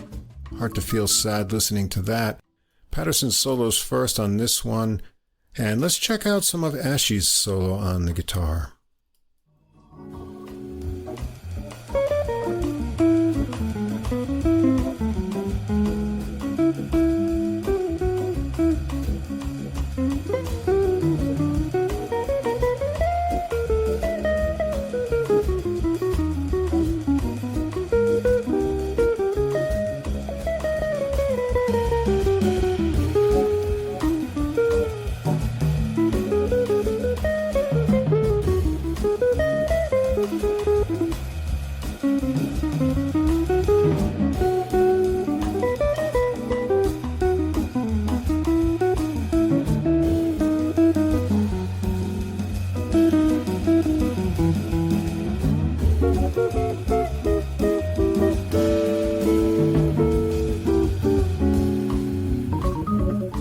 Nice chord ending there. Paterson has some fun squiggly lines before getting back to the melody, and they stretch it out, vamping for another minute for some more fun. Track 3 is Detour Ahead, a tune written by Lou Carter, Herb Ellis, and Johnny Frigo, first recorded by Woody Herman in 1949. It's a lush and slow ballad. It's in an AABA shape with a little tag to the ending, making it 34 measures, but at this slow tempo, we'll barely get into the repeat of the A section.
Ashley solos over the A sections of the tune, and Paterson takes the B section, which we haven't heard yet, so let's hear a little bit more.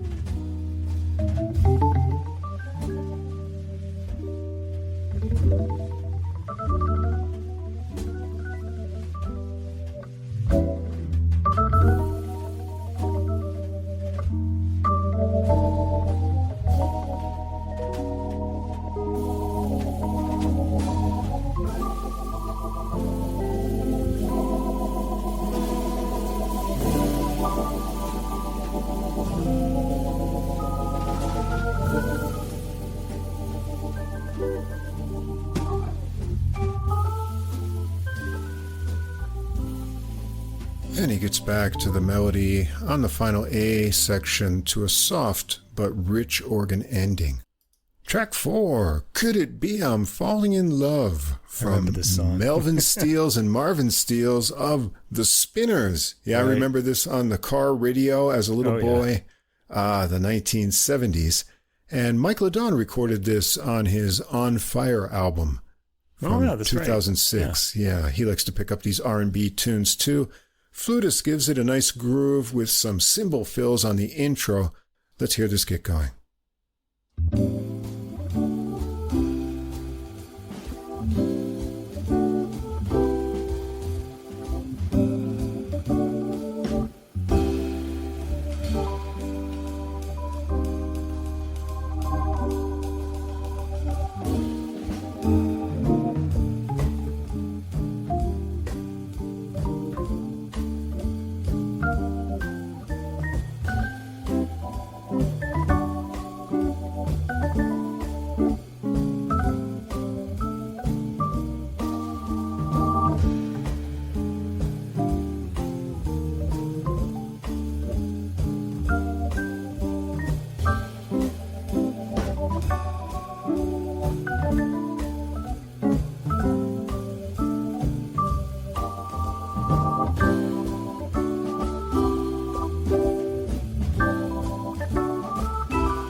You're all singing along with it out there, driving down the highway.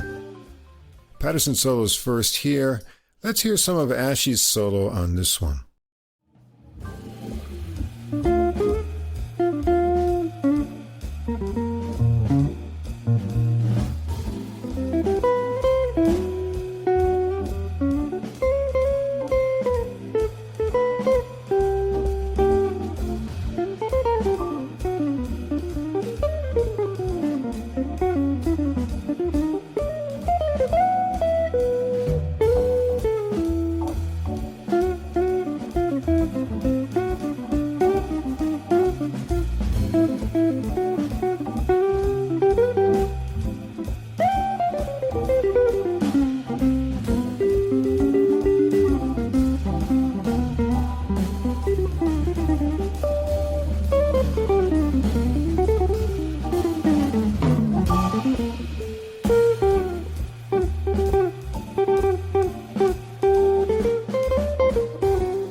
Ideas and speedy fingers. They take it through the melody once more with an organ build up to the finish. Now it's time for the funky center to the recording. It's your thing. O'Kelly, Rudolph, and Ronald Isley, the Isley Brothers, from 1969. Ashley gets the main melody riff with nice percussive chords from Paterson. Let's check this one out.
Ashley and Paterson trade off funky and bluesy sections on this one. It's the shortest tune on the recording at less than 3.5 minutes, so I'll leave you to check out the rest of it on your own. Track 6, Charlie Parker's Moose the Mooch, a tune he recorded in 1946. It's bebop time with a rhythm changes based tune, and Ashley is off on a solo right out of the gate.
Paterson follows, and flutist gets a drum solo on this tune, so let's check out some of his playing.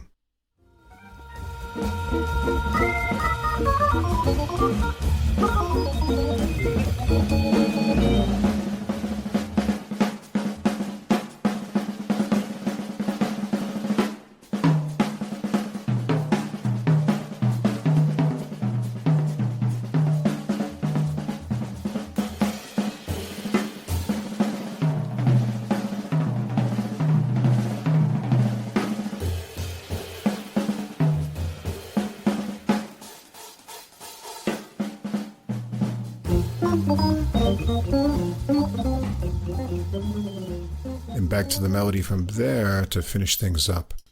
Track 7, I'll String Along With You, a tune written by Harry Warren from the 1934 Warner Brothers movie 20 Million Sweethearts.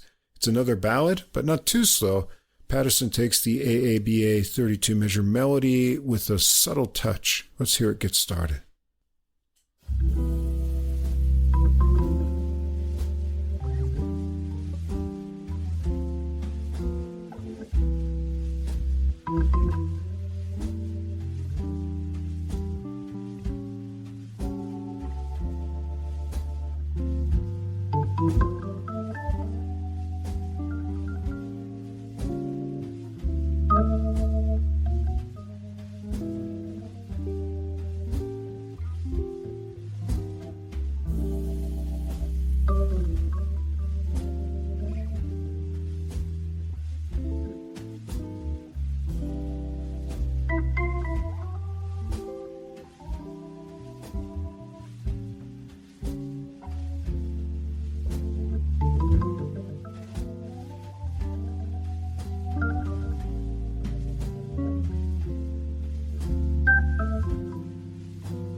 Ashley's springy lines are great in a well-structured solo on this one, so let's check out his solo.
Paterson's back to take it to a great toned ending. Track 8, Wives and Lovers, from Burt Bacharach. Lyrics by Hal David, recorded by Jack Jones in 1962. Ashley takes the fun waltzing melody on this tune and continues on for a solo.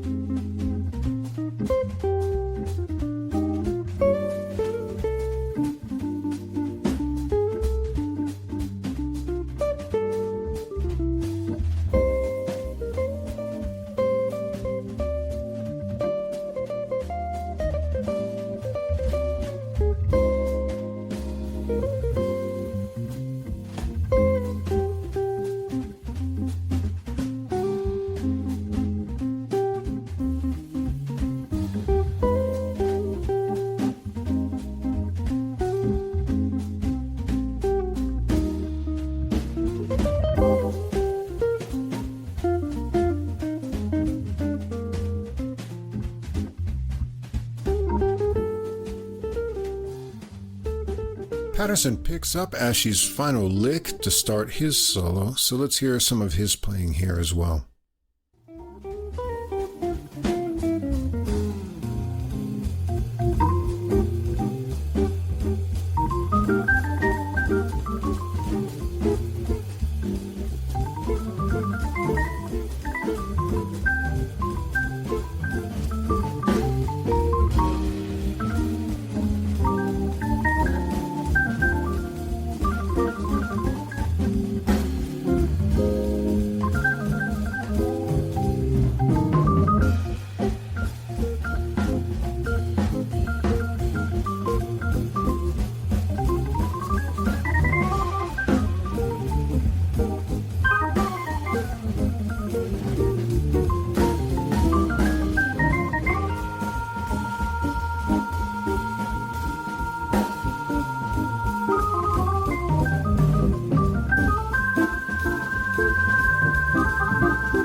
And Ashley is coming back soon for a final time through the melody.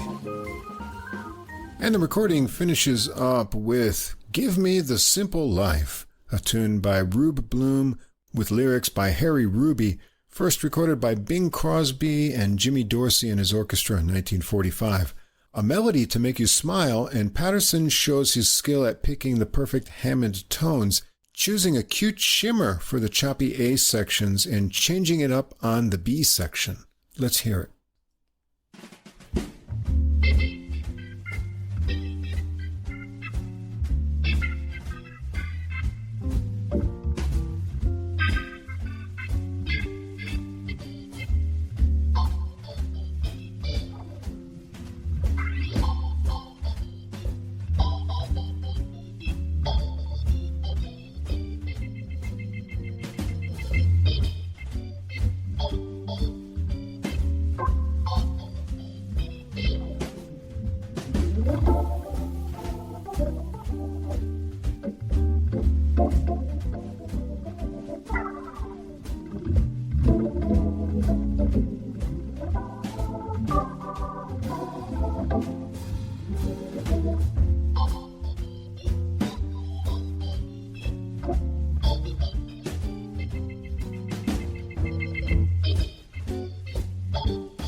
Paterson keeps the playful sounds coming in his solo on this one, and Ashley has a solo too.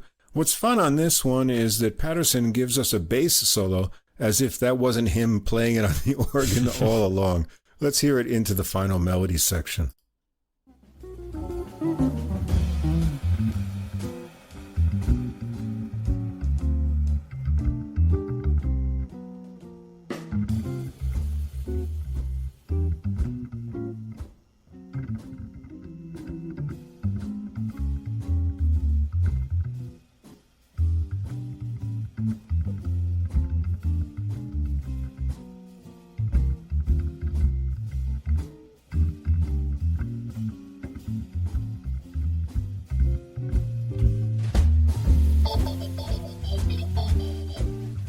there's that cute shimmering tone again. It's all good fun. And that's the recording. Great playing and good fun are what we've come to expect from Ben Paterson, and Pro Musica delivers just that. Some classic tunes that aren't played that often anymore, one bossa, R&B, and a funky center with It's Your Thing make a great little program. Kyle Ashe on guitar impresses with fast fingers and well-structured solos, and George Flutus swings, floats, and gets funky to round things out. I know you're going to like it. Yeah, this is a very straightforward album of tunes in jazz style by a musician we've really taken to on the podcast. Here, the big surprise was the Spinners' Could It Be I'm Falling in Love, of course, which, like so many of the hit songs from the 1970s, translates well to the jazz idiom. The rest is done in consummate style, Paterson really favoring the swelling sound of the Hammond organ on this album. He uses that for a light glow, especially in the ballads, and he solos melodically. His foil is Kyle Ashe, who always plays with a pleasing, clean sound and keeping his solos neat and spacious. You imagine his house is kept just as neat, without piles of books or papers on flat spaces like they are in my house. My guitar playing wouldn't sound like this, I can guarantee you that. I especially liked George Flutus's brushwork on the drums. A lot of these tracks have a lighter, quieter sound, with Paterson getting amazingly quiet sounds on the instrument. It's a straightforward album that's easy to unwind to and sounds like it'd go well with a glass of bourbon at night. Paterson has this great musical personality, and I just always love hearing it. Yeah, he's got great technique, but mostly you just love his taste, whether it's on piano or organ. Exactly. He really knows the idiom and the history, and he digs out good tunes, too, that we don't hear very often. So, right. All right, another trio, piano trio, this time pianist Kemuel Roig's 3 Discovery. This is on Life in Music, and it came out July 17th. And it's Volume 1. Yeah, Volume 1, that's right. There's going to be more, apparently, yeah. Kemuel Roig started playing music at the age of 4. By 8 years old, he was studying classical piano and percussion at Cuba's National Vocational Arts School. He's also a graduate of the Frost School of Music at the University of Miami, where he earned his master's degree. He moved to the United States in 2002, and he's toured globally and recorded with a lot of big names like Arturo Sandoval, Al Di Meola, Chris Potter, and Randy Brecker, to just name a few. He seems to have at least 3 other releases as a leader, and this is his first studio recording in a trio format. So Kemuel Roig on the piano, Samuel Burgos on upright and electric bass, and Juan Armando Diaz on drums. Special guest is Gary Galamidi on guitar on track 6. He's also the producer of the recording engineer as well, along with Carlos Alvarez. The mixing was done by Gary Galamidi and Kemuel Roig, and mastering by Mike Fuller at Fuller Sound. This was recorded at 19 Oaks Studios in February of this year. The recording gets started with a tune called Reflejos, a Roig original. This builds gradually with sparse piano figures over a syncopated bass drum beat. Burgos' acoustic bass adds in and then joins Roig on cute melodic lines. Those get piano chords and work into some rushing bass and left-hand piano figures. We'll try to get as much of that as we can in a sample, so let's hear this recording get started.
A new drum groove for bass and left-hand piano lines leads into the star of Roig's improvisations. There's a lot of dazzling playing here, so let's just jump in the middle and check out some of his improvisations.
Solo section works to some neat bass and piano riff exchanges with Diaz's drums before returning to the cute bass and piano melodic figures we heard before, ending with the rushing line section. Track 2 is another Roig original conga jazz. This builds rhythmic intensity in 16-measure sections with lots of anticipation created by gaps in the piano lines and a build-up in Diaz's drums. Let's hear it get started.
In similar fashion with exciting rhythmic variations.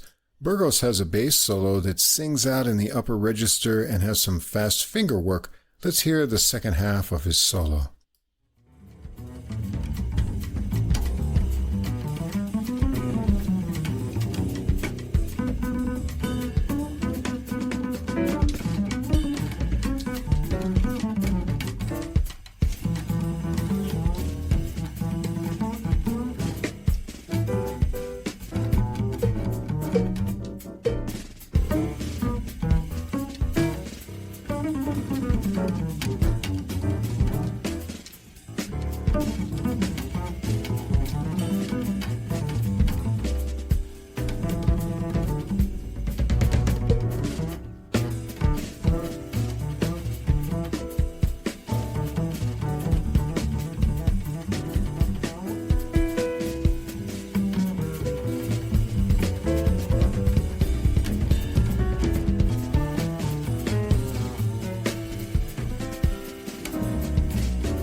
Roig follows with a solo that gradually builds in intensity and gets some bluesy tinges as well as some harmonic surprises. They return to the opening melodic idea with some great Cuban rhythmic flair mixed with funkiness. It seems like they could go on and on forever, but they give it a fun, tricky, syncopated ending. Track 3, Quizás, Quizás, Quizás, Osvaldo Fares, first recorded in 1945 by Bobby Capel. Released in 1947. This has been covered by everyone from Bing Crosby to Gregory Porter. Roig makes a unique intro for it, and Burgos's bass lines are really appealing as well. Let's hear it get started.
Burgos has a gentle bowed bass solo on this one, and Roig's piano solo starts from legato lines with a smooth touch, working into chiming ideas with a lot of flair. We've got 11 tracks, and there's an hour and 16 minutes of music on this recording, and I think most people know this tune, so I'll leave you to check out the solos on your own. Track 4 is a tune called Angelica. This was written and performed by pianist Emiliano Salvador on his recording Nueva Visión, which was released in 1979 and included Arturo Sandoval and Paquito de Rivera. This has a catchy riff worked over a 16-measure intro. The melody is soothing over an R&B groove that works back to the opening riff.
They go around again before Roig is up for improvisations. Playful and exciting, Burgos has an intense and long acoustic bass solo too, working in some double stops with glisses.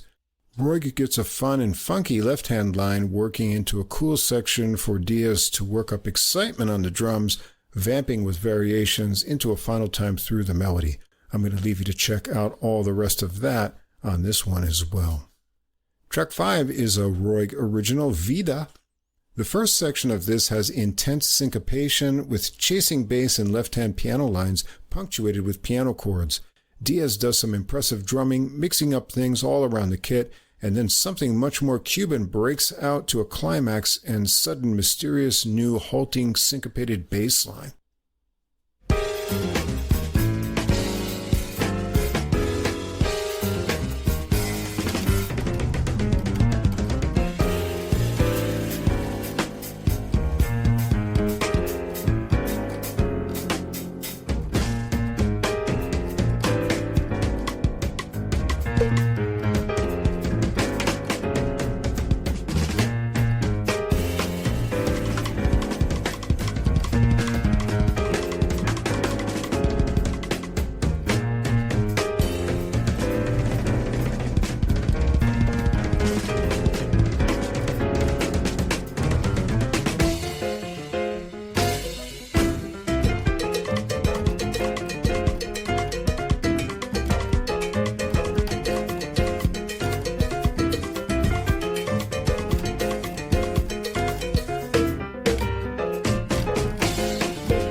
Wanted to let it go to that new section.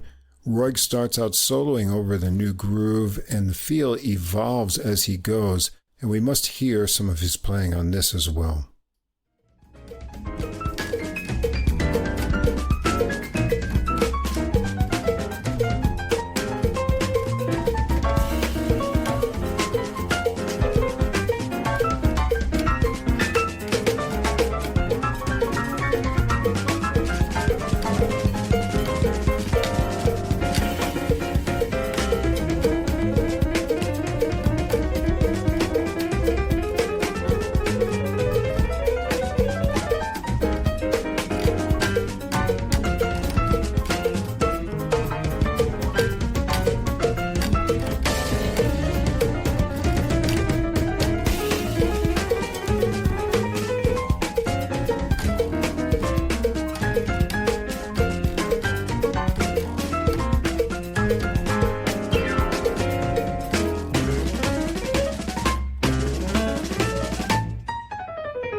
done yet, but it soon comes down softer for a bit, with lines working with Burgos, only to build up again to the ending.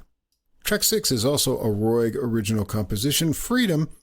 Gary Galamidi joins in on guitar for this one. He plays chords with Roig on the opening, then joins Burgos's bass on lines as the piano chords continue, creating a polyrhythmic effect.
Galamidi has an edgy guitar solo into a new syncopated section.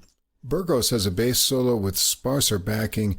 Things stay quiet with Roig improvising rippling lines over a bass line joined by Burgos. Let's hear some of Roig's playing a little bit later on.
Diaz will get to work around the drums as they stretch a bassline vamp on and on to a final guitar melody section, and the whole tune stretches to more than 12 minutes. Track 7, a Roig original, Philotimo, dedicated to GG, a lighter tune in a 7-beat meter with some appealing bass lines from Burgos on the intro. Let's hear it get going into the first section of the piano melody.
Roig keeps the lighter touch in his solo with fleet lines, and Burgos has an acoustic bass solo on this one too.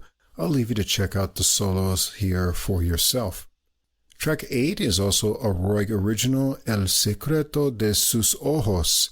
This is a quieter tune with a longing minor melody that turns brighter.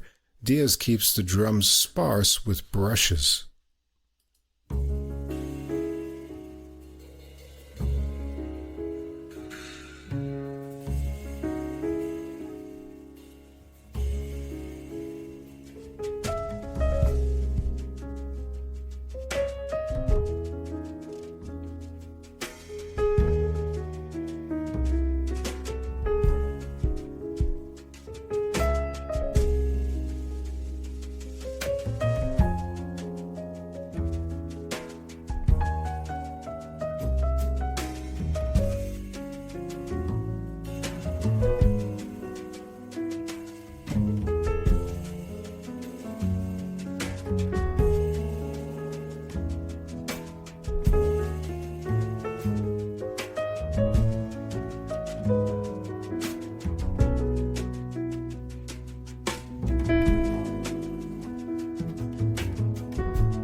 Burgos has a bass solo with nimble lines, and Roig's solo is sensitive and gentle on this one, but we've got a few more tunes, so I'll leave you to check the solos out here on your own as well.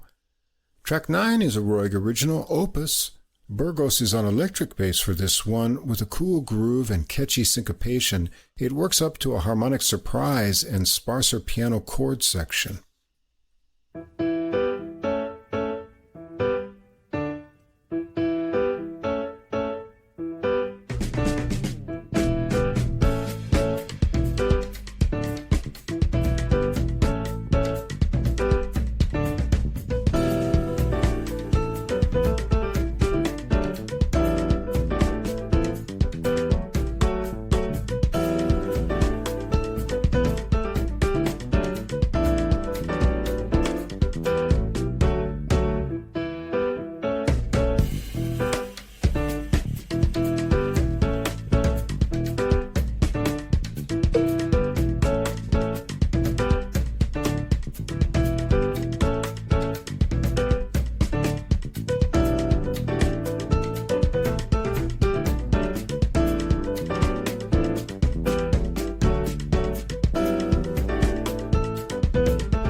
And let's check out Burgos's electric bass solo on this one.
And Roig follows with a solo that has a lot of rhythmic excitement. It comes to a clean break and gets restarted like the beginning. Track 10 is Realidad y Fantasía, a famous tune from composer and singer César Portillo de la Luz from 1946. A rubato opening and a gentle phrasing of a grand Cuban melody. Let's check it out.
This is one of the shorter tunes on the recording at less than 4.5 minutes. It has reserved but lovely improvisations from Roig. And the recording ends up with the shortest track, JD's World, a Roig original. It gets started with a repeating vamp opening that shows off Diaz's drumming, and then things get some Cuban excitement to a fade out. So let's jump in midway and hear how this recording ends up.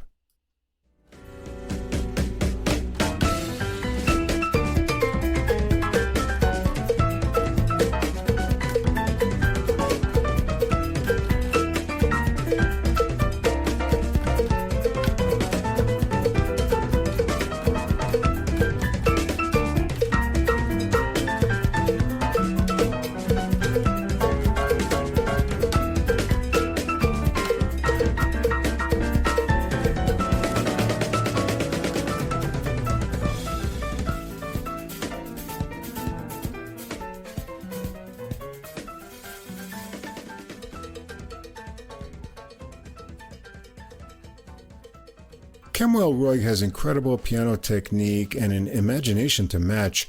His compositions and improvisations are infused with Cuban rhythms that reach high levels of excitement. He also has a softer, more lyrical side that he shows off on this recording. At an hour and 16 minutes, there's too much music to do justice with just the sample time I have. The program has mostly original compositions by Roig, and they keep you on your toes with lots of tricky syncopation and evolution of sections and grooves as the tunes unfold. A few classic Cuban songs and one Emiliano Salvador tune round out the program. Samuel Burgos handles the tricky bass lines of Roig's tunes and gets a lot of spotlight and solos, including one on electric bass that we sampled from, and Juan Armando Diaz gets plenty of sections to work up drum energy, often under infectious vamps. You'll surely be amazed by the playing on this recording, and I don't think you'll be able to sit still when the rhythm catches you. Well, that part is certainly true. I was taken by the moods that this album presents. It's Latin in feel, but not a straightforward Latin album. Drums are very present in the mix, with Juan Armando Diaz's bass drum pounding on your forehead. Yeah. I liked the sound and thought it suited the album well. The star here, of course, is pianist Kemuel Roig, who plays in several styles, many of them Latin-sounding, but with some very pretty ballad playing on Realidad y Fantasia and El Secreto de sus Ojos, among other tracks. The album features powerful grooves from the first track, Reflejos, once that track gets going, and intersperses those grooves with the occasional reflective ballad. It's not a record that inspires one to dance, but rather to groove to and reflect on the mostly Latin rhythms presented. I found it a bit unusual and enjoyed it a lot. It's inviting repeated listens. Yeah, Latin excitement. Yeah. And we're going to continue in the Latin vein with a twist on the cordless sax trio format with the Paul Carlon trio, Between Us Three, on the TRRcollective label. This also came out July 17th. Saxophonist Paul Carlon is originally from upstate New York. He started playing cello in the 4th grade but switched to sax the next year. He got a degree in English literature from Cornell University and then moved to New York City, getting into the jazz scene there. In the late 1990s, he started working with 2 Afro-Cuban jazz groups, Grupo Los Santos and Cuban trombonist Juan Pablo Torres' quintet, as well as bassist Phil Bowler's Pocket Jungle, composing and arranging for all 3 groups. Since 2000, he's worked with bassist Harvey S.'s quintet and became the musical director of the Ileana Santa Maria Orchestra. He performs with a lot of groups, including Alex Ayala's Afro-Puerto Rican Big Band, the Shapiro 17 Jazz Orchestra, and we just heard them back in episode 259. And so we heard Carlon playing on Best Laid Plans, a really interesting and complex album.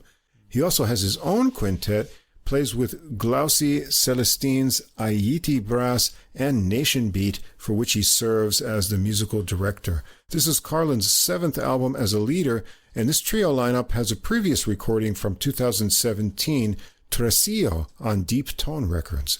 So the trio is Paul Carlon on tenor sax and arrangements, Wilson Chimbo Corniel on congas and percussion, and Alex Apollo Ayala on acoustic bass. And we've heard him before with David Schumacher and Cubai.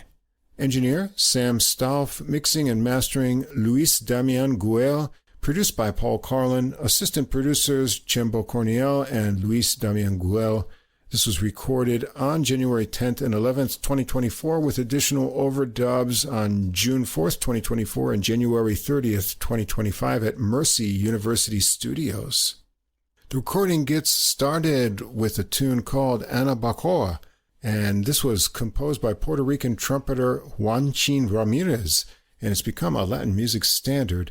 The most famous recording of it was made in Mexico in 1949 by Benny Moré, backed by Perez Prado and his orchestra, and it was recorded as a mambo. Moré's recording became a hit throughout Latin America, and that was followed by the version made by Arsenio Rodriguez in 1950, which further made the piece a standard of the Cuban music repertoire. We get a little sound check with congas dancing between left and right before Carlon gets the fun opening riff going. Ayala plays an infectious ostinato, and Carlon's improvisations weave around harmonically. The tune is short at just over 2 minutes, so we'll just take one sample to hear the recording get started.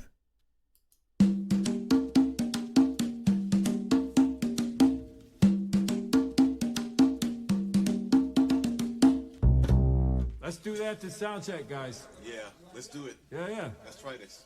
Let's hit it. All right.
You can tell right away this is going to be a fun recording.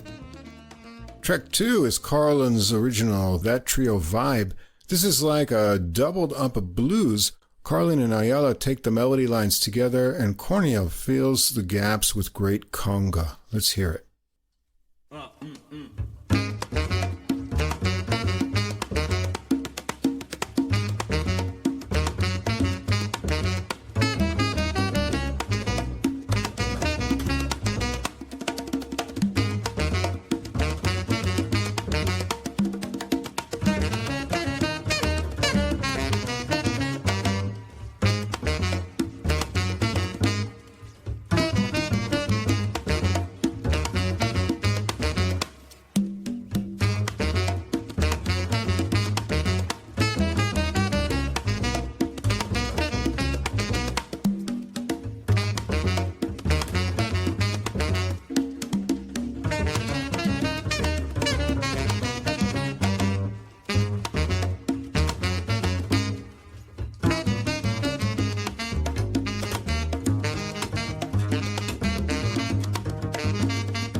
Carlon's off on improvisations. Let's come back in and hear some more of his ideas on this tune.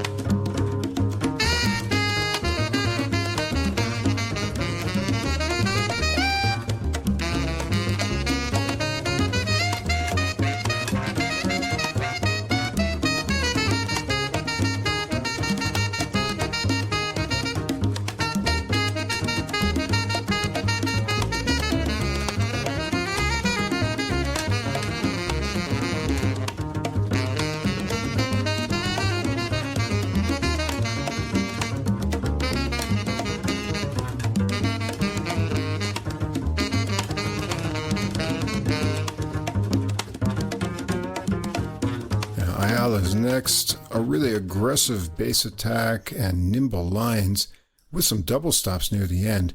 They get back to the melody and Kemuel keeps the conga rhythms varied creatively with a lot of different ideas. Track 3 is Espejos. This is a Carlon original as well. A conga and percussion start for this one. The tune is in an ABA structure of 16 measure sections with bass and sax trading phrases on the A and joining up on the B section. Let's hear it get started.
Ayala's up first for a solo on this one, so let's check out some of his playing.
He plays on, and they go through the unison section again as a segue to Carlon's solo, and Ayala drops out, leaving him to blow freely over the percussion. There's a great riffy vamping section before the ending unison section for Kemuel to work the congas under. It's a lot of fun. Track 4 is a Carlon original. Papacito rides again.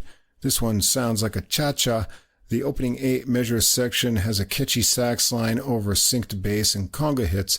Then there's a 16-measure sax melody over a cha-cha groove, and a final 8-measure section with a new riff for bass and sax to work together.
Is off on improvisations over the fun groove. Ayala has a solo too, and they vamp on the melody ending riff for Kemuel to work around the congas before working the melody sections again. We've got 10 tracks here, so I'll leave you to check out the solos on your own for this one. Track 5, Woody Shaw's Katrina Ballerina, and this is done in a unique way over a Cuban abaco rhythm. Jason Kaiser's going to like this one since he recorded a version of it on his Shaw's Groove album. Oh, wow. Ayala gets a long solo bass opening for this one. It's very cool, but I'll leave you to check it out because we want to hear this cool reimagination of Shaw's waltzing melody over this rhythm here. So let's join in when Ayala gets a neat bass figure going to bring in Carlon with the melody a ways into the tune.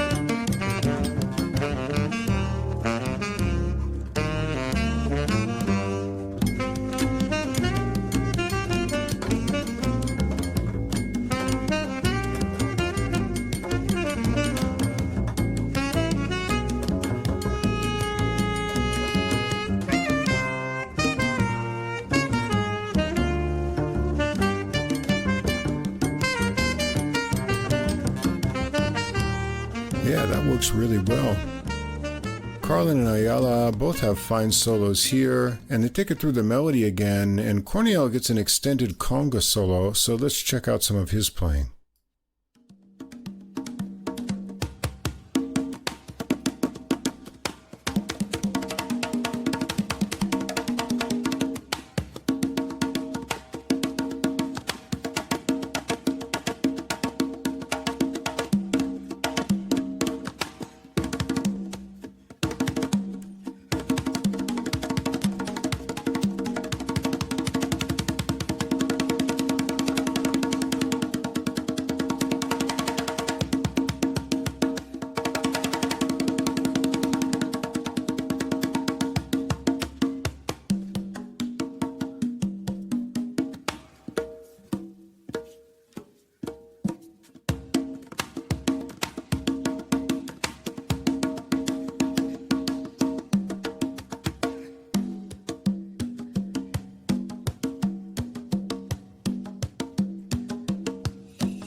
little vamp, and final line, finish it up. Track 6 is The Gingerbread Boy, a tune by saxophonist Jimmy Heath. This was recorded on Milt Jackson's 1964 recording Jazz and Samba.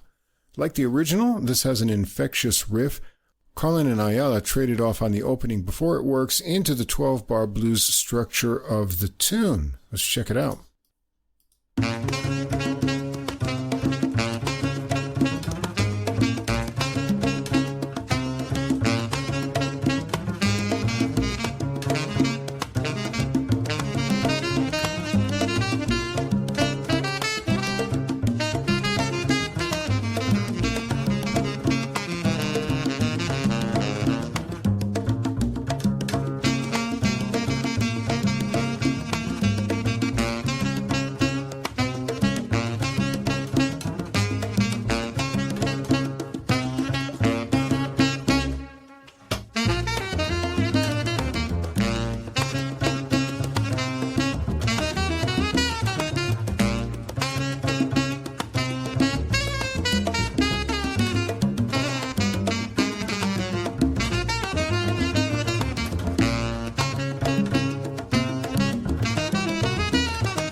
That's a lot of fun, and let's hear some of Carlon's improvisations here as well.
Ayala solos next. They go around the melody a couple more times before a vamping section for Cornel to work up some conga excitement to the end. Track 7 is Wayne Shorter's Infant Eyes from the 1966 recording Speak No Evil. If you know the original, it starts with a piano opening from Herbie Hancock. Here they give it a rubato opening before a new Latin rhythm reimagination. Let's hear it get started.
And let's hear a little bit of both Carlon and Ayala's solos on this one.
take it through the melody again and give it a rubato ending like the opening. Track 8 is a Carlon original, Just Between Us 3. This has a fun 40-measure melody, and the interaction between Ayala and Carlon is great before Carlon is off on improvisations.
Let's check out some of Ayala's great bass solo on this one too.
Back to the melody, with a vamping section at the end for corneo to work the conga. Track 9 is Baile M. This is a Carlon original, a danzon for his late sister Meg. Ayala bows briefly on the intro here. The attractive melody is in an AABA shape with a longer 14-measure B section.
Ayala takes his solo with the bow here. Let's hear the end of that into some of Carlon's sax solo.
And after a final melody section, the ending has a fun vamp for conga.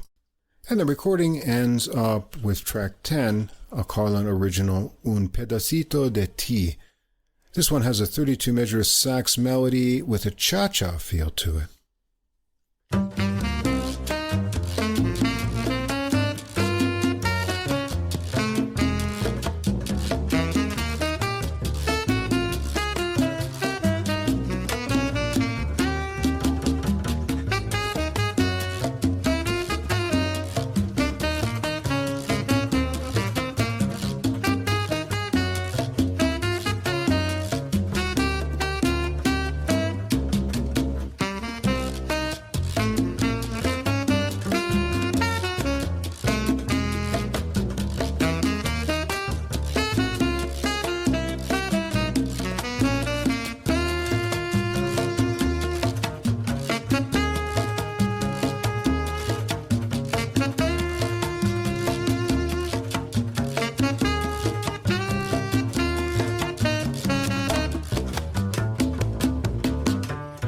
Ayala's off on a bass solo from there.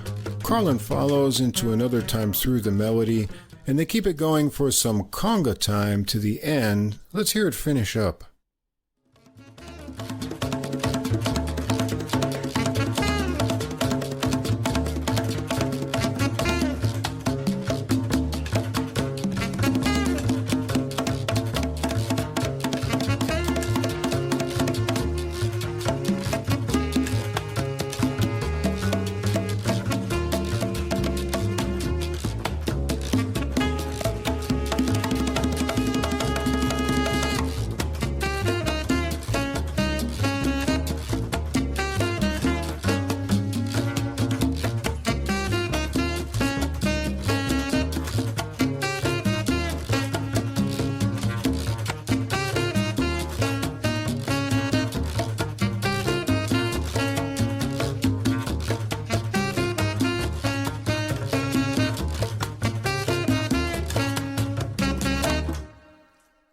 Carlon Trio gives a unique Latin twist on the chordless sax trio format with Between Us Three.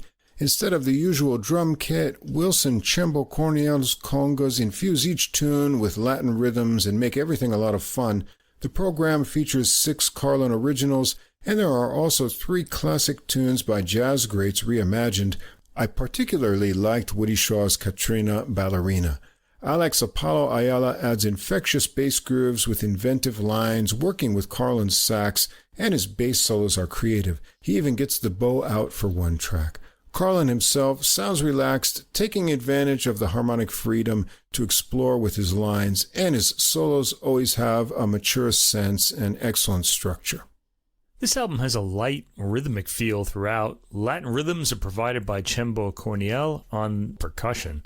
I'm always intrigued by the intricacy of this type of percussion, and for me, this was the highlight of the album. I really enjoyed hearing all of the percussion being played. The recording captures it with great in-the-room quality, too. There's a lot of room space between the instruments, each registering in their own space. Sometimes the sound has a bit of a 1950s, high-quality stereo sense to it, as when the sax plays a repeating line while percussion solos on Espejos on track 3.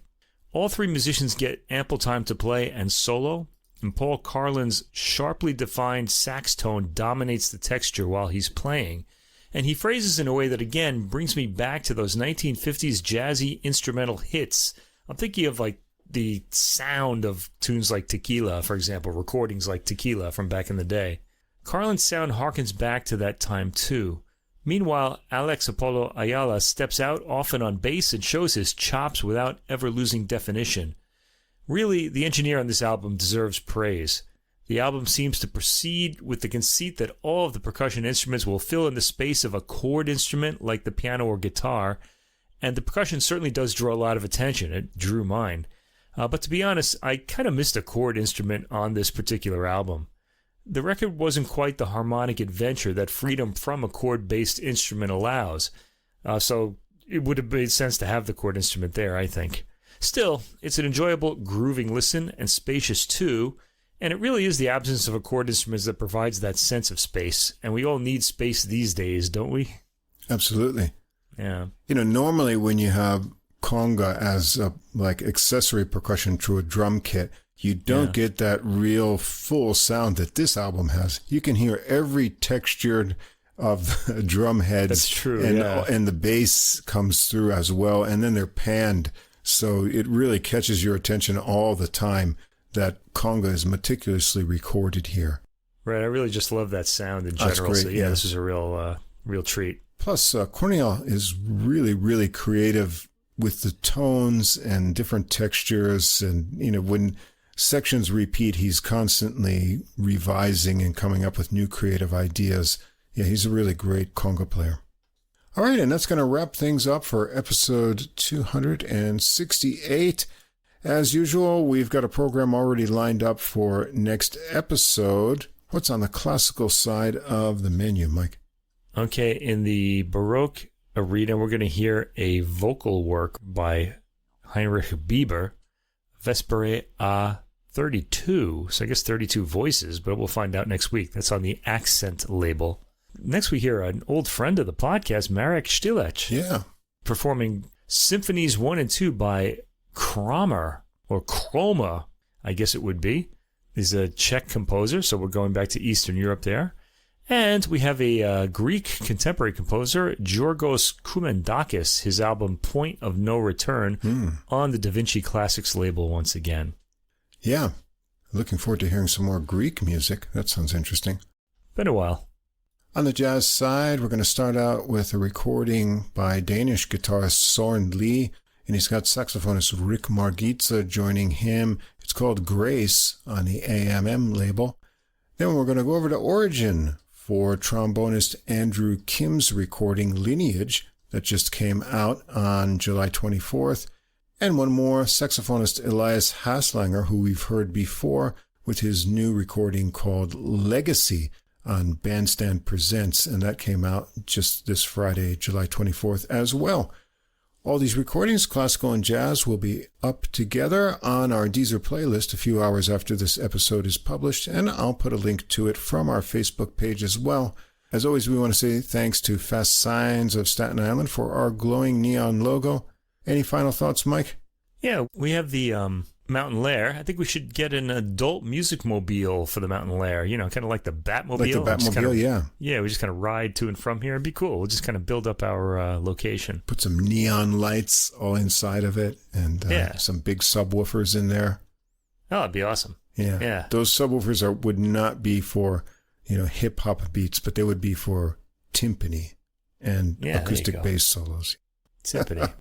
You'll solve all the problems of the highway for classical music, where lots of the music gets drowned out.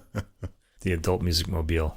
All right, then. Well, that'll do it for this episode, and we'll be back again next week with episode 269, Music Mobile or Not. We're going to be working on it. So until then, keep listening, and we'll see you again next time.